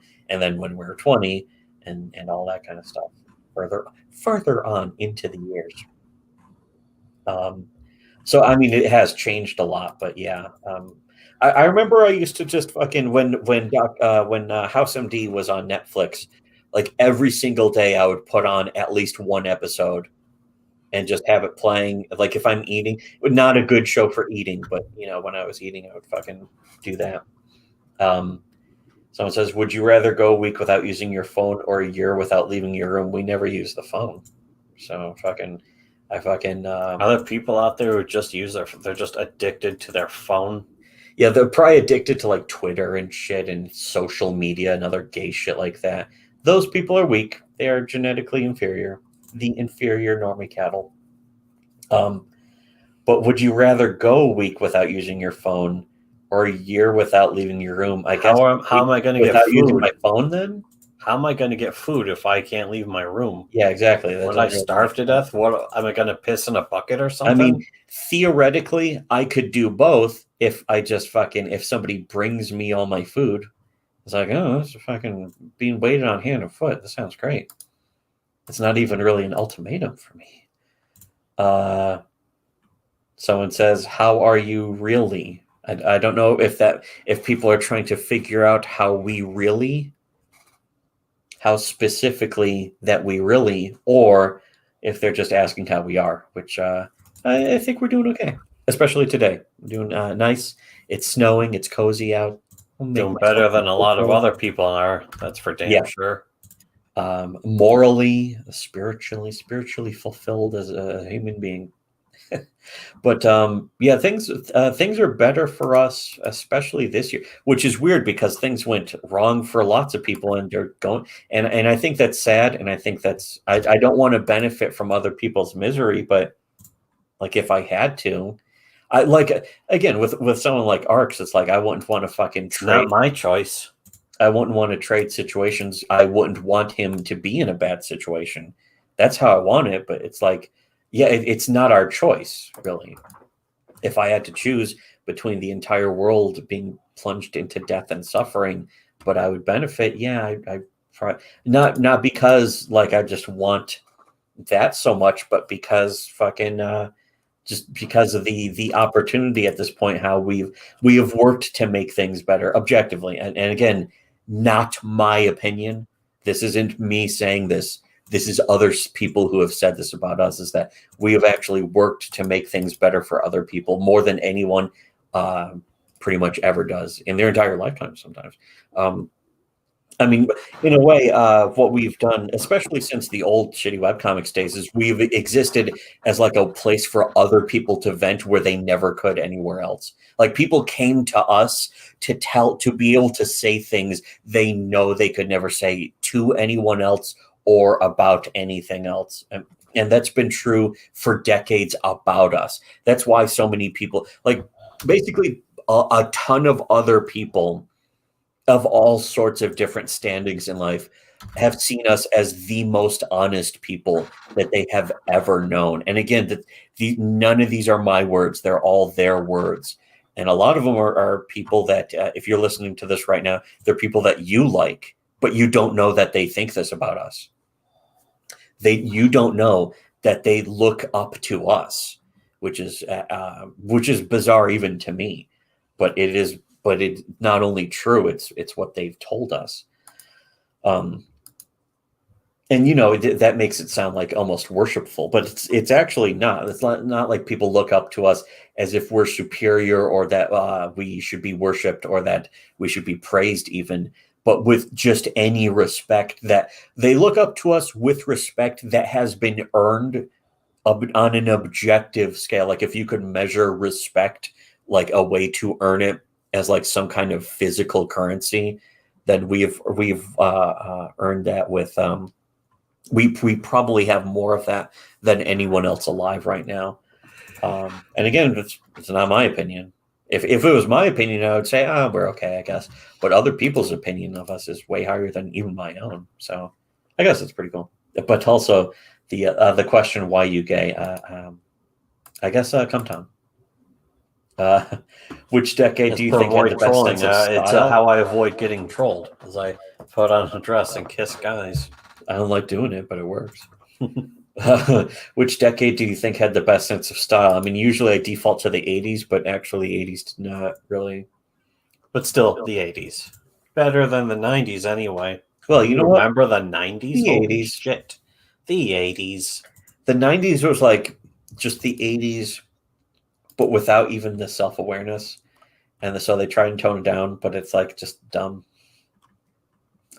This is kind of an interesting question. What's the most ironic thing you've seen happen? Again, it's not to bring everything back. Not everything has to do with Comicsgate, but again, Comicsgate is I mean, there have been a lot of things completely identical to Comicsgate that we've been personally a witness to, and that we have like driven into the ground or destroyed just for fun, many times over the decades. So like when it comes to something recent, that's what would come to mind. But well, I remember the girl I lost my virginity to. She was like such a fucking dish rag whore. that other people were like, so yeah, good job there. Just make sure you get an AIDS test. And I dumped her the next day.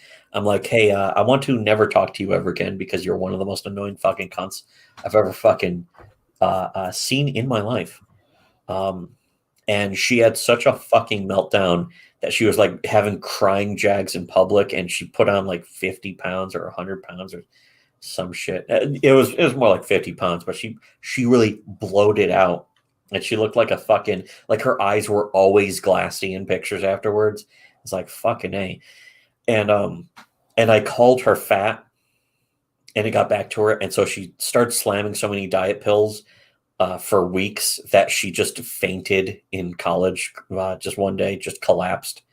And but the thing is that after doing that for a while, she actually looked good again. But it's like, is that the solution to your life problems? But people who are being like, yeah, she's like, everyone else knew she was such a complete fucking a toilet roasty. They're like, yeah, make sure you fucking get tested afterwards. But after I dumped her, they're like, how could you do this?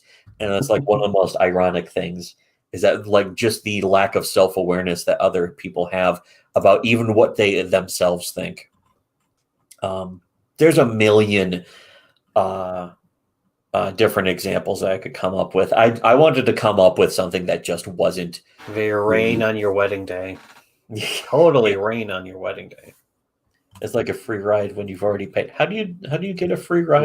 If you've already paid, and then it's a free ride, shouldn't you get a refund? Yeah. Shouldn't you get your money back? Is that really ironic?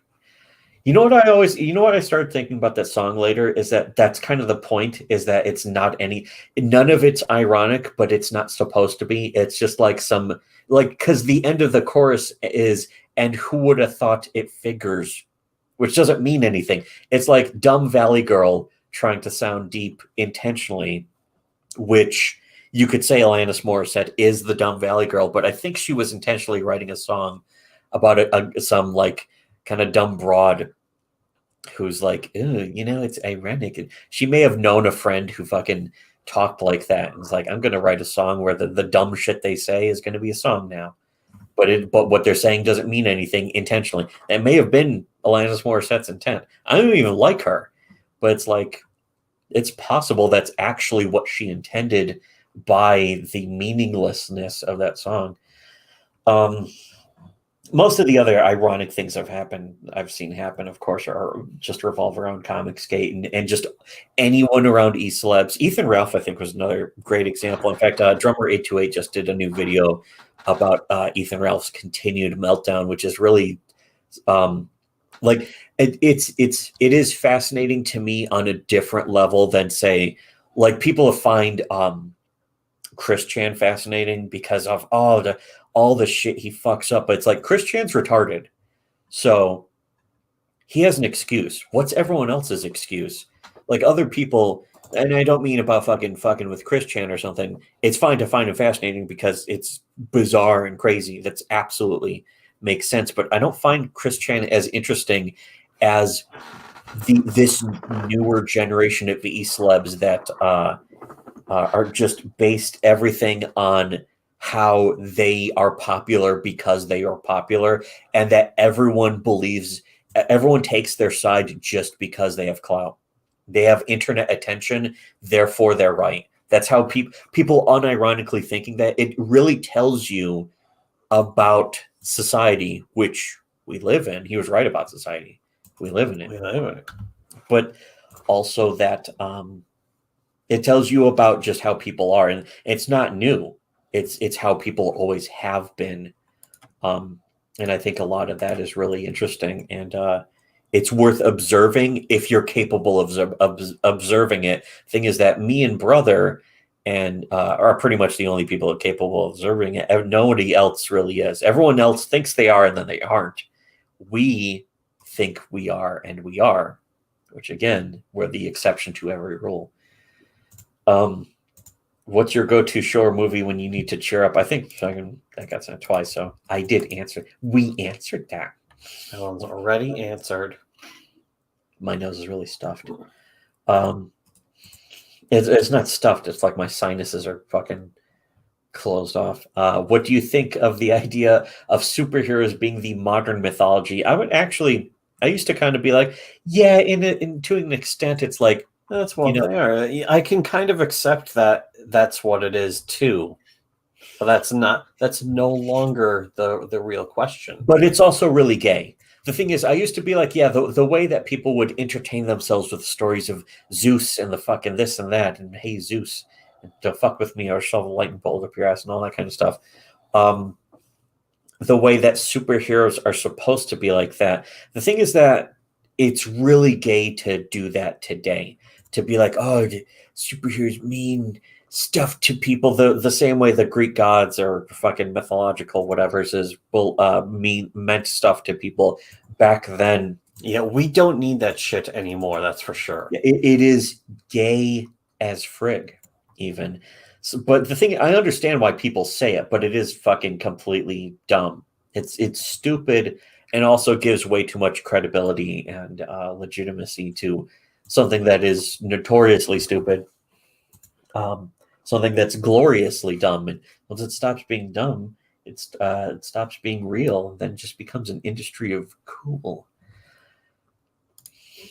I mean, it is a good question, but it's also like I see so many people who are like, "Oh, the superheroes," and it's just like this matters to everybody. No, it doesn't. The gayest people I've ever seen in my entire life are people like, "Oh, superheroes are really meaningful and important." It's like fucking gay. Gay. Someone says ass or titties. I personally. Ass these days. It's I hate to give Tank any credit for anything, but like his whole fetishization of thighs, it's like you fucking weeb faggot, but at the same time there is something to be said for that. And you know what, I don't give him any credit for that, but he didn't invent that. He doesn't deserve credit. He deserves rape, if anything. Well, no, because he shouldn't be rewarded like that. But yeah, I go for ass. Thing is that titties kind of at this point underrated, even by myself, perhaps. But that's why Laylee also has. Laylee's actually more of a fucking titties, fucking OCDNS. She's not like she's basically fit. If anything, abs sort of outrank both of those. Just because I guess it's more patriarchally oppressive to make that demand, which is good. That's not bad. If there's nothing wrong with going to a female superhero and going, "You stupid feminist superheroine cunt." Anyways, next question says, what would EVS have to do given he has made peace with Mike and Nasser to make peace with SWC and get them or us, I guess, into Comicsgate? He would have to stop being for start. That is not something he can do in one step. He would have to stop being. He would have to stop having rapid cycling bipolar disorder. So I guess have to stop sucking dick and licking ass. Yeah, those are important. Which again, why does he choose? Why would he choose to be gay? I don't know, but first of all, he would need to stop choosing to be gay, and second of all, he would need to stop choosing to have rapid cycling bipolar disorder, which is genetic. Which, if you don't understand, that means you would have to stop choosing to have his DNA. But that is the only thing, because you can't have a movement with mentally ill people in it. You can't. It doesn't fucking. And we've seen like the. That's why we gatekeep. We could be way more popular, but it will involve basically compromising our principles and our core values, and which people refuse. That is what absolutely don't. The thing is, at this point, I think other people have made it clear that they're so terrified of us, they would never do. First of all, the Comicsgate also doesn't need us. We're the ones who actually have talent and stuff. If you introduce talent to Comicsgate, the entire thing would just fucking like vaporize in a puff of logic, basically. that would, and that's something that they can't control. The entire basis is people with zero talent and zero integrity all convincing themselves and each other that they're actually moral people who are really funny and interesting, when you can see the outside world doesn't give a fuck about them and doesn't think they're interesting or funny. Only other like faggoty nerds and thin-skinned whiny bitches have really found any appeal from anyone in Comicsgate. And once again, that's not our opinion. It's not even other people's opinions. It's been objectively, like mathematically quantified. It's not a thing that is an opinion, because that's not what opinions are. It's like saying that you breathe air. It's not an opinion. Water is wet. Opinion is. Your opinion is that water is wet. Yes. No, that's not what that's basically are. That's basically what our Comicsgate's only attempt to. Most of the time, their only counter for anything we say is like, "Well, you guys aren't popular. Or you guys are dumb. Or you fucking, some kind of really lazy ad hominem that that's really scrambling. It's cope. It's maximum copium. Yes. But the thing is, the highest they reach above that is that like, well, that's your opinion. You fucking, more popular people than you have a different opinion. And it's like, well, that doesn't make them right. But that's something that Comicsgate, if anything, nobody in Comicsgate is completely, nobody, not a single person in Comicsgate is aware of that to any degree. Is that doesn't matter how popular you are. It doesn't make any opinions or views or anything you say correct on an objective level. In fact, one thing that Doug TenNapel said to us directly and on our streams is that the less popular you are, the more honest you are as a person. Usually because the more honest you are as a person, the less popular you are inherently, because you're not going to sugarcoat things for other people. You're not going to try to spare other people's goddamn feelings, as Mel Gibson put it, the wonderful Mel Gibson. So in order to actually find the truth, you have to intentionally find the least popular people. And if you even think otherwise, you will never know what's real or not. You are completely incapable of telling what is supposed to be real or not. So speaking of truth, this question says, why don't you just admit the truth that you are Smug Freezer? Okay, oh, no. I am Smug Freezer. I mean, we've been caught again. I thought we were going to get away with it this time. They're going to people are definitely going to, like, that goes to show, that proves again what we said, is that these people, especially in and all around Comicsgate, are so desperate that they not only will, but have multiple times in the past taken an obvious joke and then say it's the truth and then fucking hide the context when questioned about it, which most of the time they're never questioned because they surround themselves with a fucking hug box. Every single popular person on YouTube has a hug box around them. If they're a streamer, if they're an IRL streamer, if they're just a regular streamer, whatever they are, if they're a streamer on YouTube that, especially if they stream more than once a week, if they do that, they are a person who has surrounded themselves only with a hug box. And the thing about a hug box is a hug box doesn't exist if you think it does. A hug box only exists if the person in the center is thin-skinned. Like if you have ever seen a person who is a YouTube streamer who updates more than once a week, if usually daily or every weekday, if you've ever seen somebody make a joke at them or at their expense or in some way, and they didn't if they actually got mad about it, they have a hug box. Always will. 100% chance, no exceptions ever. If you don't think they do, then they do even that much more, because your opinion is based on you wanting to take the side because they're popular.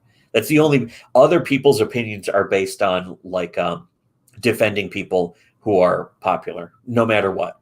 even if they think that they don't, they do. It's bad. The people who think that they don't do it actually more than anyone does. So yeah, why don't you admit your smug freezer there? There, we did. It's official. Time for Comic Hut to make his disgraceful return and embarrass himself like the compulsive lying faggot retard that he is. When Satan sends him to hell, he hopefully will have some clue why. For sucking Satan's cock. I mean, I'm not that, not that it'll ever happen, but if anyone's gonna go to heaven, God will ascend us to heaven without us dying, while he will be flinging Christians into hell for being faggots. And that's just part of their religion. That's just part of their religion. We're not even part of the religion, and God likes us more than he even likes his own Christians. It's kind of bizarre. But I guess then again, if I had to be around Christians that much, I'd probably fucking want to throw them into hell too. Someone says, "Would you join the World of Warcraft forums and work with the community to improve WoW with your ideas?" No. First of all, we already did. But second of all, first off, we already did. Not just that we even were on the World of Warcraft forums to work with the community, but we basically already gave the developers our ideas, and then they implemented them.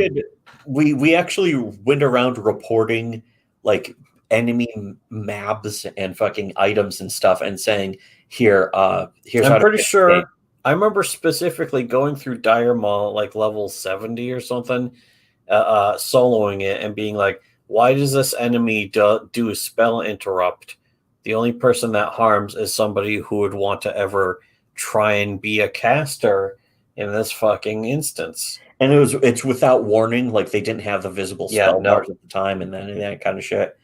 Well, and there's also, they didn't have a cast bar, they didn't cast. Yeah. They just suddenly slap you, and if you were casting, you were silenced for 10 seconds, basically just locking down your entire class. Yeah, especially a healer, mainly. They would fucking prevent a healer from healing, so everyone wipes because of this one mob does like a fucking instant cast spell interrupt. You have to always make sure to keep them away from the healer, and if you don't, then you're dead. You just die. Oops, yeah, and the only way to find that out is either you read a wiki that tells you, or ThoughtBot, or whatever the fuck it was back then. You just wipe over and over again. Learn from bad experience and dying and wiping. And of course, you can't recover mid-fight, because the game's not designed to be able to let you do that. Yeah, the game's not designed to have a margin of error. The margin of error of every fight in dungeons and raids in World of Warcraft is 0. One mistake, everyone dies. It's like, oh, somebody made the one mistake? Well, everyone's dead. And the thing is that, we went around just as a goof, just being bored. Like it was before I had a job or something. I don't know. No, I had a job by then.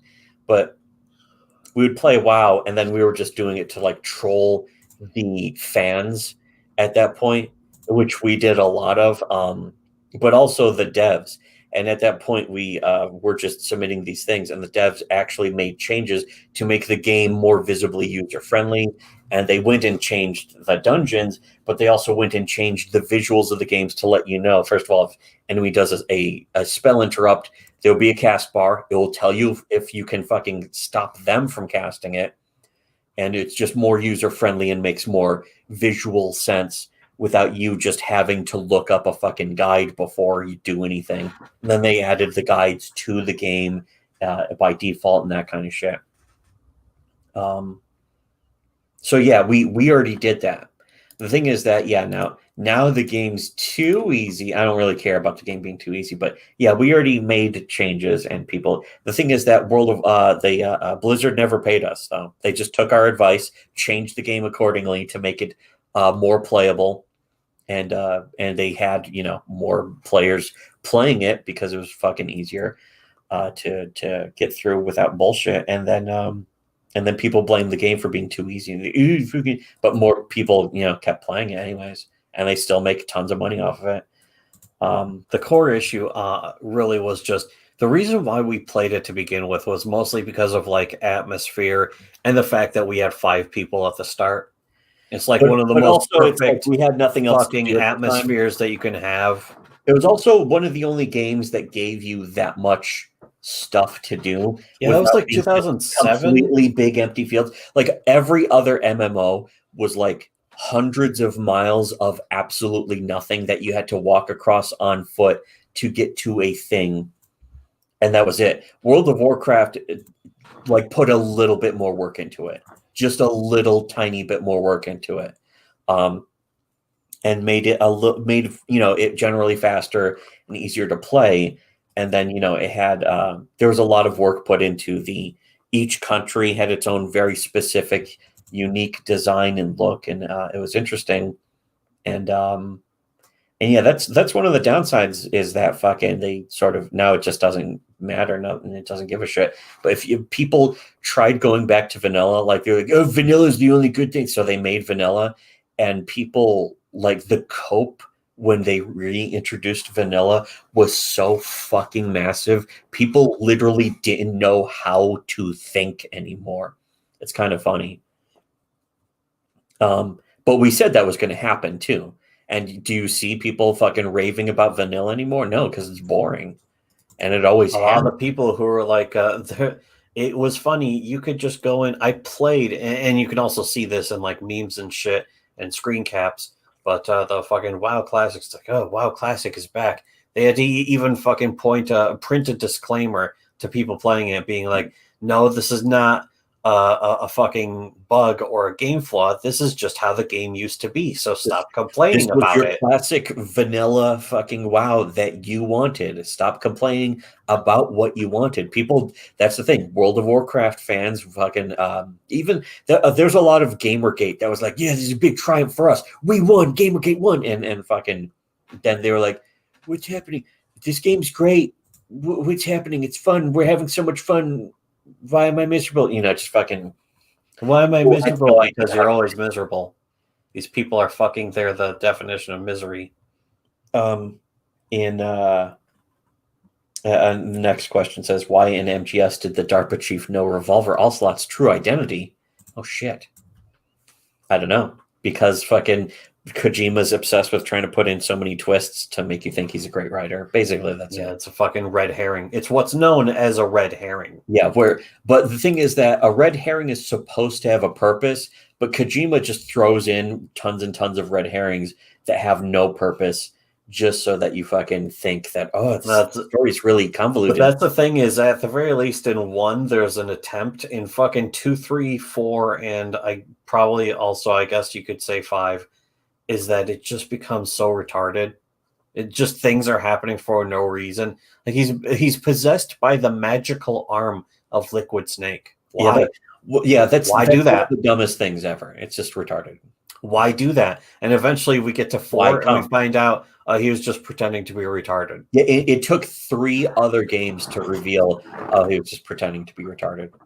That's it. That's your big fucking. He was pretending to be retarded. What excuse does the fan base have? Yeah. The next question. In RE3, how did Brad know Nemesis was sent to kill him and Jill? Brad. Why, you actually played RE3. What are you, gay? Don't you know the best one's 4? The best Resident Evil game is 4. They're about to go and remake 4 now. Which is weird, but it's like, the thing is that the remake of 2 is basically just 4. Yeah.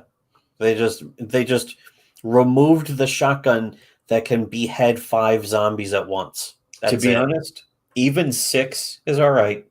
6 isn't bad. 5 and 6 are decent games from a gameplay perspective. Yeah, the thing is, let's face it, that's all these are. The forced coup actually does kind of suck, but if you can play it dedicated with somebody it's a lot more fun. The thing is that it shouldn't have had forced coup. It should have been like 4, where you could just play it single player the entire time if you want. But if you play it coup, it's fucking. I will say the AI for the time was better than most other games that ever existed. I mean, most of them are just lunging at you and stuff. But some of them would have there would be the sides, like even in 4, there would be the zombies who would suddenly sidestep, and it's like, oh, you motherfucker. You dirty motherfucker. You dirty motherfucker. what are the few exceptional comics you enjoy aside from your own that aren't Tails Gets Trolled or Tim Lim comics? I don't know. Nothing.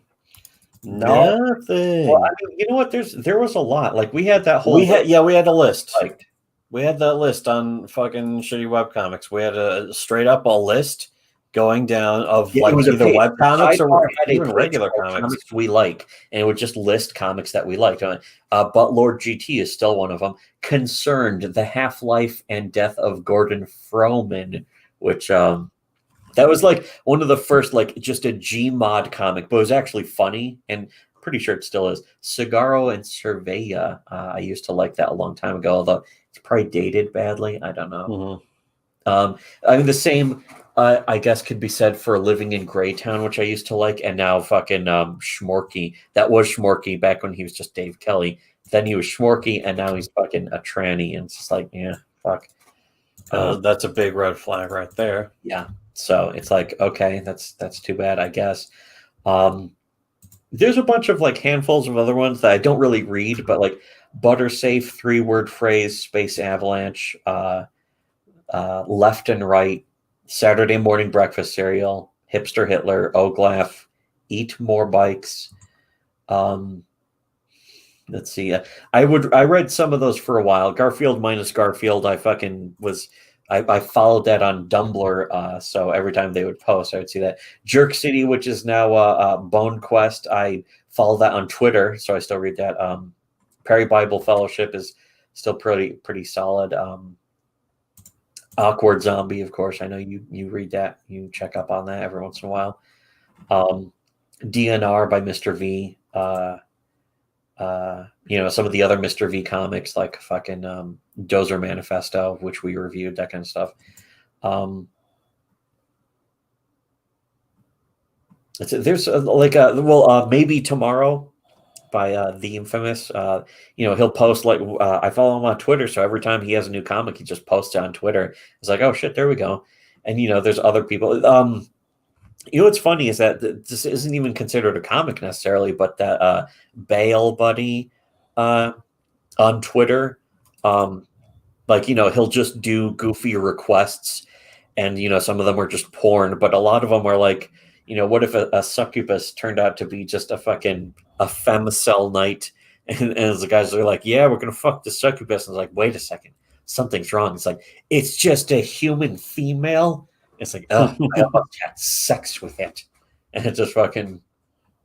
Those are like funnier than his porn is hot, even, and he draws a lot of porn. And that's kind of one of my favorite comics these days. Every time he posts just some funny thing, I'm like, oh shit, that's good. And it's just like these little 2-panel thingies that he posts on fucking Twitter, and that's it. Like, it's not going to be a book or anything. It's kind of a shame, because if I was going to buy a comic book, I would rather buy a comic book of something like that. Or Maybe Tomorrow by fucking the Skyla comic, in other words. I would love to buy a book that had that. I don't even read. I follow Tails Gets Trolled. I don't even read it. When it updates, it's like, oh, Wile E. Coyote is reviving more dead corpses and shit. It's like, I'm too lost. I can't keep up with this. I would have to start all over. And like at some point, the comic just becomes so existentially horrifying that I can't even fucking read it. But I hope other people read it more. It deserves to be a meme. It's fucking great. Yeah, those are just some examples of a lot of comics. Tim Lim, though, his comics are definitely great, and you should support him in a way to also kind of help support us, not monetarily, but like I would love to work with him again at some point, but the thing is, I know that they're doing like, there's Common America 3, it's like almost done, and then there's going to be Black Ops X Common America, which is going to be the, like, you can't have a backup story sort of intrude on that. So I don't know if we'll ever do a backup story with them again, but I hope so. And I think, we'll definitely be up for it. And I think Tim and Mark might be up for it. It depends on how things play out, but I would definitely like to do that. But at the same time, like, even if we didn't, we have a bunch of our own scripts just finished. and they have way more work and care put into them. Someone says, "What will happen if they, EVS or Liam Gray, etc., resort to false reporting other people's campaigns, including Kickstarter?" I think the reason they don't do that, I mean, they have done that to other people. Like they reported Vox Day's Kickstarter and stuff, which I don't necessarily consider a loss, but at the same time, like, shouldn't be done anyways. The thing is that you can tell that people did that not because like, oh, Vox Day, they're Nazis, and the SJWs are so obsessed with getting them deplatformed, but because by that point, Comicsgate had literally seen Vox Day as worse than the SJWs because he's a Nazi and that kind of shit, which he's not. He's not. He's fucking just kind of a fucking tradcuck, general, edgy tradcuck, edgy old tradcuck, which fucking, again, I don't care. Fucking, I don't like any of his stuff. I don't think his writing's any good, but I also don't care. That is the main difference with but I think the reason why Comicsgate doesn't do that all the time constantly is, first of all, I think they've tried, but at the same time, I think if they did it too much, they know it would backfire. But I think Liam Gray also tries, and I think to some extent he gets ignored by enough of the right people somewhere, or that he doesn't try because he knows if he did that to somebody else, some other people would start doing that to him. The thing is that there's a better case to do it to him because he's openly trying to deplatform other people. And that he's doing it by lying about people, making stuff up, and then lying about himself as well. But yeah, like, I think if they were really going to do that, they would have done it a lot more. Was your advice on how to avoid writing bad dialogue? I don't think I have any advice on that because start with having just good taste. The thing is, if you're an honest person, you usually know if something is good or bad.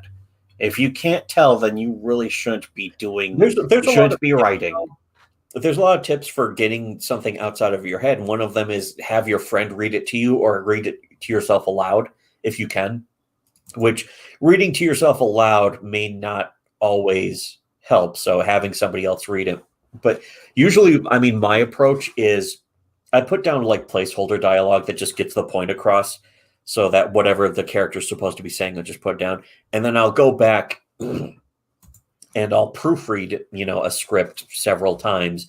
And usually it's the dialogue I work on all those extra times to make sure that for me, it's to make it sound realistic, more like a real conversation. But the thing is that you probably don't want to do that. What you really want to do is sound smart, but you can't make it sound like you're trying to sound smart. So if you're trying to make it sound smart, don't try. That's why I prefer to just make it as naturalistic as possible. And just, the thing is that, it depends on the setting too. Like if you're doing a fantasy setting, you want to just try to go with what fits the tone of the story and that kind of thing to some extent. But bad dialogue is really dialogue. Really, the worst dialogue is dialogue that is either cringe, like you're trying to force in memes or you're trying to sound smart, or dialogue where you don't know what the fuck they're talking about, like it's incoherent. That's really the only bad dialogue, is when a character says something and you're like, what are they talking about? What does that mean? What are they referring to? Why are they, like, if they're being too vague sometimes, or if you just wrote it and then you go back and it's like, wait, what is this? I misspelled this, or I put in the wrong word here. If it's dialogue that just advances what the character's feeling, you don't want to clog shit up with way too much dialogue. You want to keep it as not as sparse as possible, but just make it so. My nose is fucking completely closed up, but you want to make it so that you're not filling the page with words when one sentence. You don't need one paragraph when one sentence will get the exact same point across. You don't need a sentence that is fucking 15 words when it only needs to be 12 or something, something like that. If there's a specific purpose to an extraneous word, then yeah, keep it in. But if you really don't need it, you can even, like, say the word really, just fucking dump that. I think it was Mark Twain who said every time you feel like putting in the word really, just put in damn, and your fucking editor will cut it out and your writing will be all the better for it. And so, yeah, that's the really the only the only bad dialogue is dialogue where people are like, what are they talking about? What are they saying? Why? Who? What? Where it's confusing or incoherent. If it's just coherent and doesn't take up too much attention, where it's not redundant, you want to avoid being incoherent and redundant in your dialogue, basically, unless there is a purpose for that. Like if a character's lying, they might be more likely to speak redundantly or fucking sort of restate something or say it awkwardly, that kind of thing, or they may like be flustered. If you're really trying to get that, but the thing is, you have to make sure that's getting up that point across visually as well, and then at the same time, if you lay it on too heavy, it comes off as comedic, and so if you're doing that in a serious story, unless you want it to be like sort of a comedic moment in a serious story, you want to understand. You have to understand your tone. So. I think, if you writing enough, it's kind of naturalistic and you understand what you really need. Just basically is just write it. That's basically all the questions up to the start of the stream. And then the daily question, for some reason, fucking, there's daily questions every day. Daily question. That's just randomized and cycles every single day. Whether you answered or not through Curious Cat. And it's just like, daily question, if you had to work one job for the rest of your life, would it be? And it's like, who cares? I don't care. Boob inspector. Yes. Tids, stop. Here's a button for stop receiving daily questions, which I'm going to hit because I guess. Because, the only questions we need to really answer, and it says we got like 2 more since the show started, but I will save those for later, basically. So that's fine. That's pretty cool, I guess. So yeah, that's the return of the ask blocks that I wasn't even sure if we would get enough questions, but we got a lot. I mean, this has been going for 2.5 hours. Shit. Well, I need to get out of the chair then. Yeah. And before I fucking cash out, there's something I wanted to read. I was talking to somebody a little while ago, and I think they're bringing up some interesting points, which which fucking sort of ties in what we were talking about with some of the questions. Is that a lot of people, and even on previous shows, we were mentioning how most people just have no clue what's going on behind the scenes. They haven't seen any of it. They're just in the dark. They're fucking, and a lot of them think they know. And one thing that was really coming up, not just there's about Comicsgate. And I've talked to a lot of people from behind the scenes in Comicsgate who are like, there's all this shit, and people are the vast majority of people in Comicsgate. Across YouTube and whatever other stupid gay movements and that kind of shit, have no idea even about the stuff that's out in public that's just like completely fucking fraudulent scamming, like just psychotic, mentally ill behavior and stuff. I was talking to somebody and I thought it was interesting. He's mentioning, I'm laughing so hard at CG right now. This is why I loved most about your anti-CG videos. You went after the audience. EVS Malin and Cecil just keep telling the biggest lies, completely reversing a position they had 24 hours before. And so you can see the audience flip along with them. Woo. And, but yeah, and they didn't do that just once either. They do that a lot. They do that constantly. it's just one after the other. It's just constant. Given these guys in Comicsgate can't use a coherent thought to convince they go for power, I'm right because I have this many subs or raised this much money. In reality, the correct position can be held by the weakest, low sub count, unfounded person. The Emperor's New Clothes taught us that, but these guys never let that lesson sink in, which is it's interesting, I guess, pertinent. Also mentions you guys are dangerous truth tellers. One listen of your show and people see that you can't be manipulated and you don't give a shit about other cultural drama. That's terrifying to. You can see the way that they react to us too. They're clearly afraid. Yeah, people don't act like that unless they're terrified. Yeah, that's a reaction of terror that they're responding to us with. That's something that we've generally felt, but it goes to show other people who are in the know. It's not like this isn't just like some fucking jack off on the internet, but it's like other people who are in the know are coming to us and telling us this stuff. And we don't really even talk about it because it's true regardless of if we talk about it or say it. But it's somebody mentions you got to do an episode focusing on this. This was a while ago though. Do an episode on the CG audience, and I think we did. I mean, technically, we do a lot. There's the more you pick at the Comicsgate audience, they really are broken, emotionally retarded people, which is true, but also it's kind of old news because this isn't like a recent conversation. This was a while ago. Let's see, there was something else that I thought was funny though, or pertinent because it was kind of like telling from behind the scenes of something that most people are completely unaware of, even though it's pretty out in the public awareness, but people just sort of don't accept it.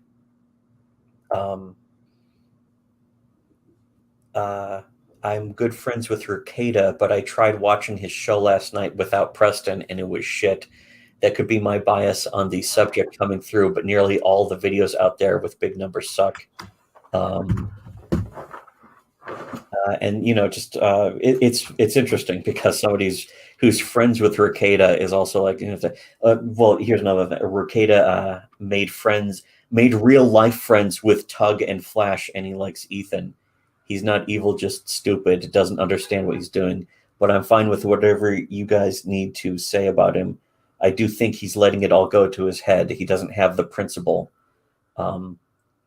Basically, just from a chat with somebody who knows him and personally says that like he doesn't really have any integrity, and that's something that people who know, like some people, like generally any e-celeb like fucking EVS or Ralph, stuff like that, and including Ricada, is that like they don't really have any integrity on their own. They're not really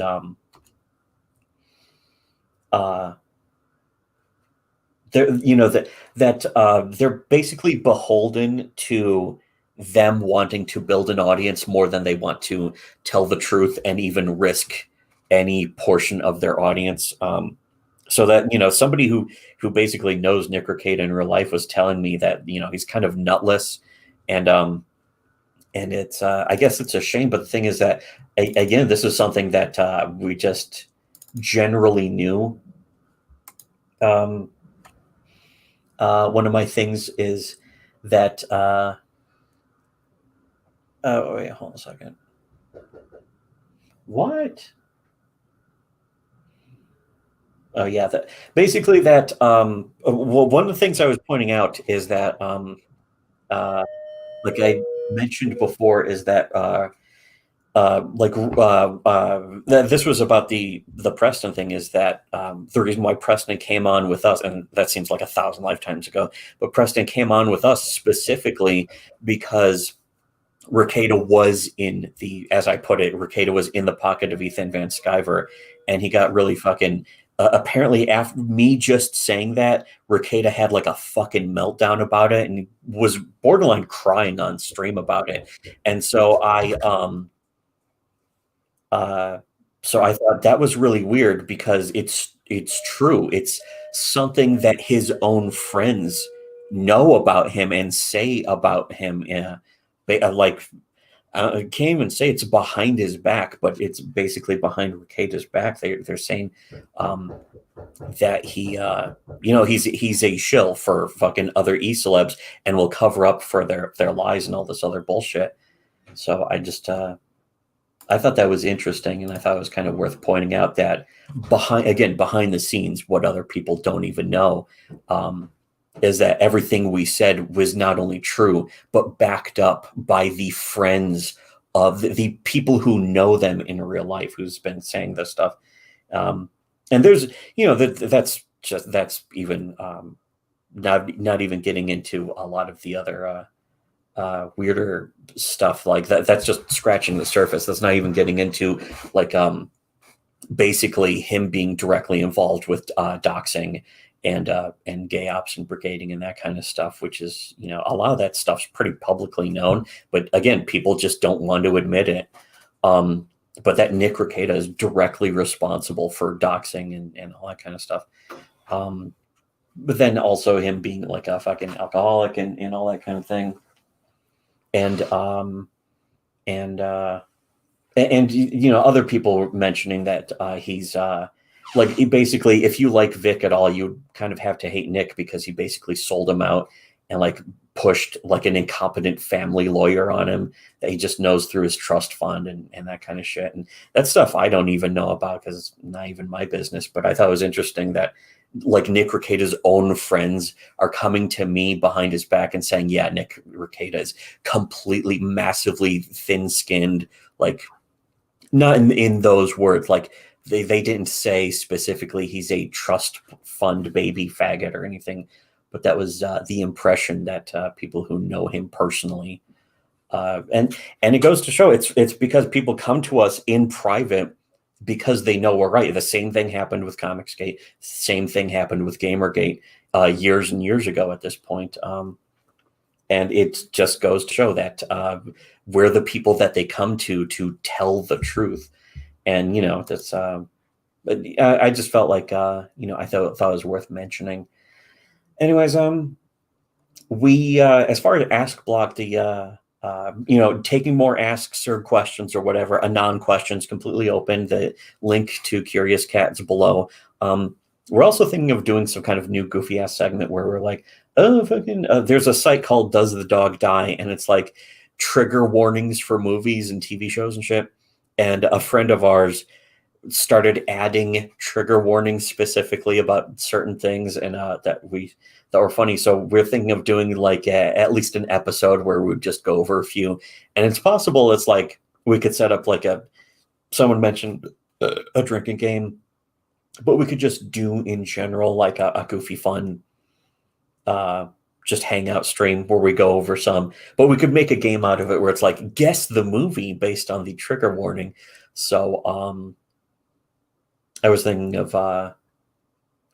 doing that next time in an upcoming show. Maybe, I don't know. I'm not sure if it'll even be this month. Maybe it'll be next week. Maybe tomorrow. Maybe fucking next year. Who knows? But that's the next show that we would be looking forward to. So that would be fun. And as far as the upcoming videos, it's probably just going to be more Cumtown clips. Aside from this, probably more Cumtown clips than streams, even because I'm just making clips from like things that I want to listen to. So I upload them to my own channel just so I can go back and listen to them myself. It's also a nice, easy way to just soak up free attention and be like, there I'm getting hits from all these clips of another podcast that I'm uploading. Therefore, my opinion is right. But anyways, yeah, so we're wrapping up because it's been on for a while. So we'll see you next time. And remember, you should have listened to Shitty Webcomics.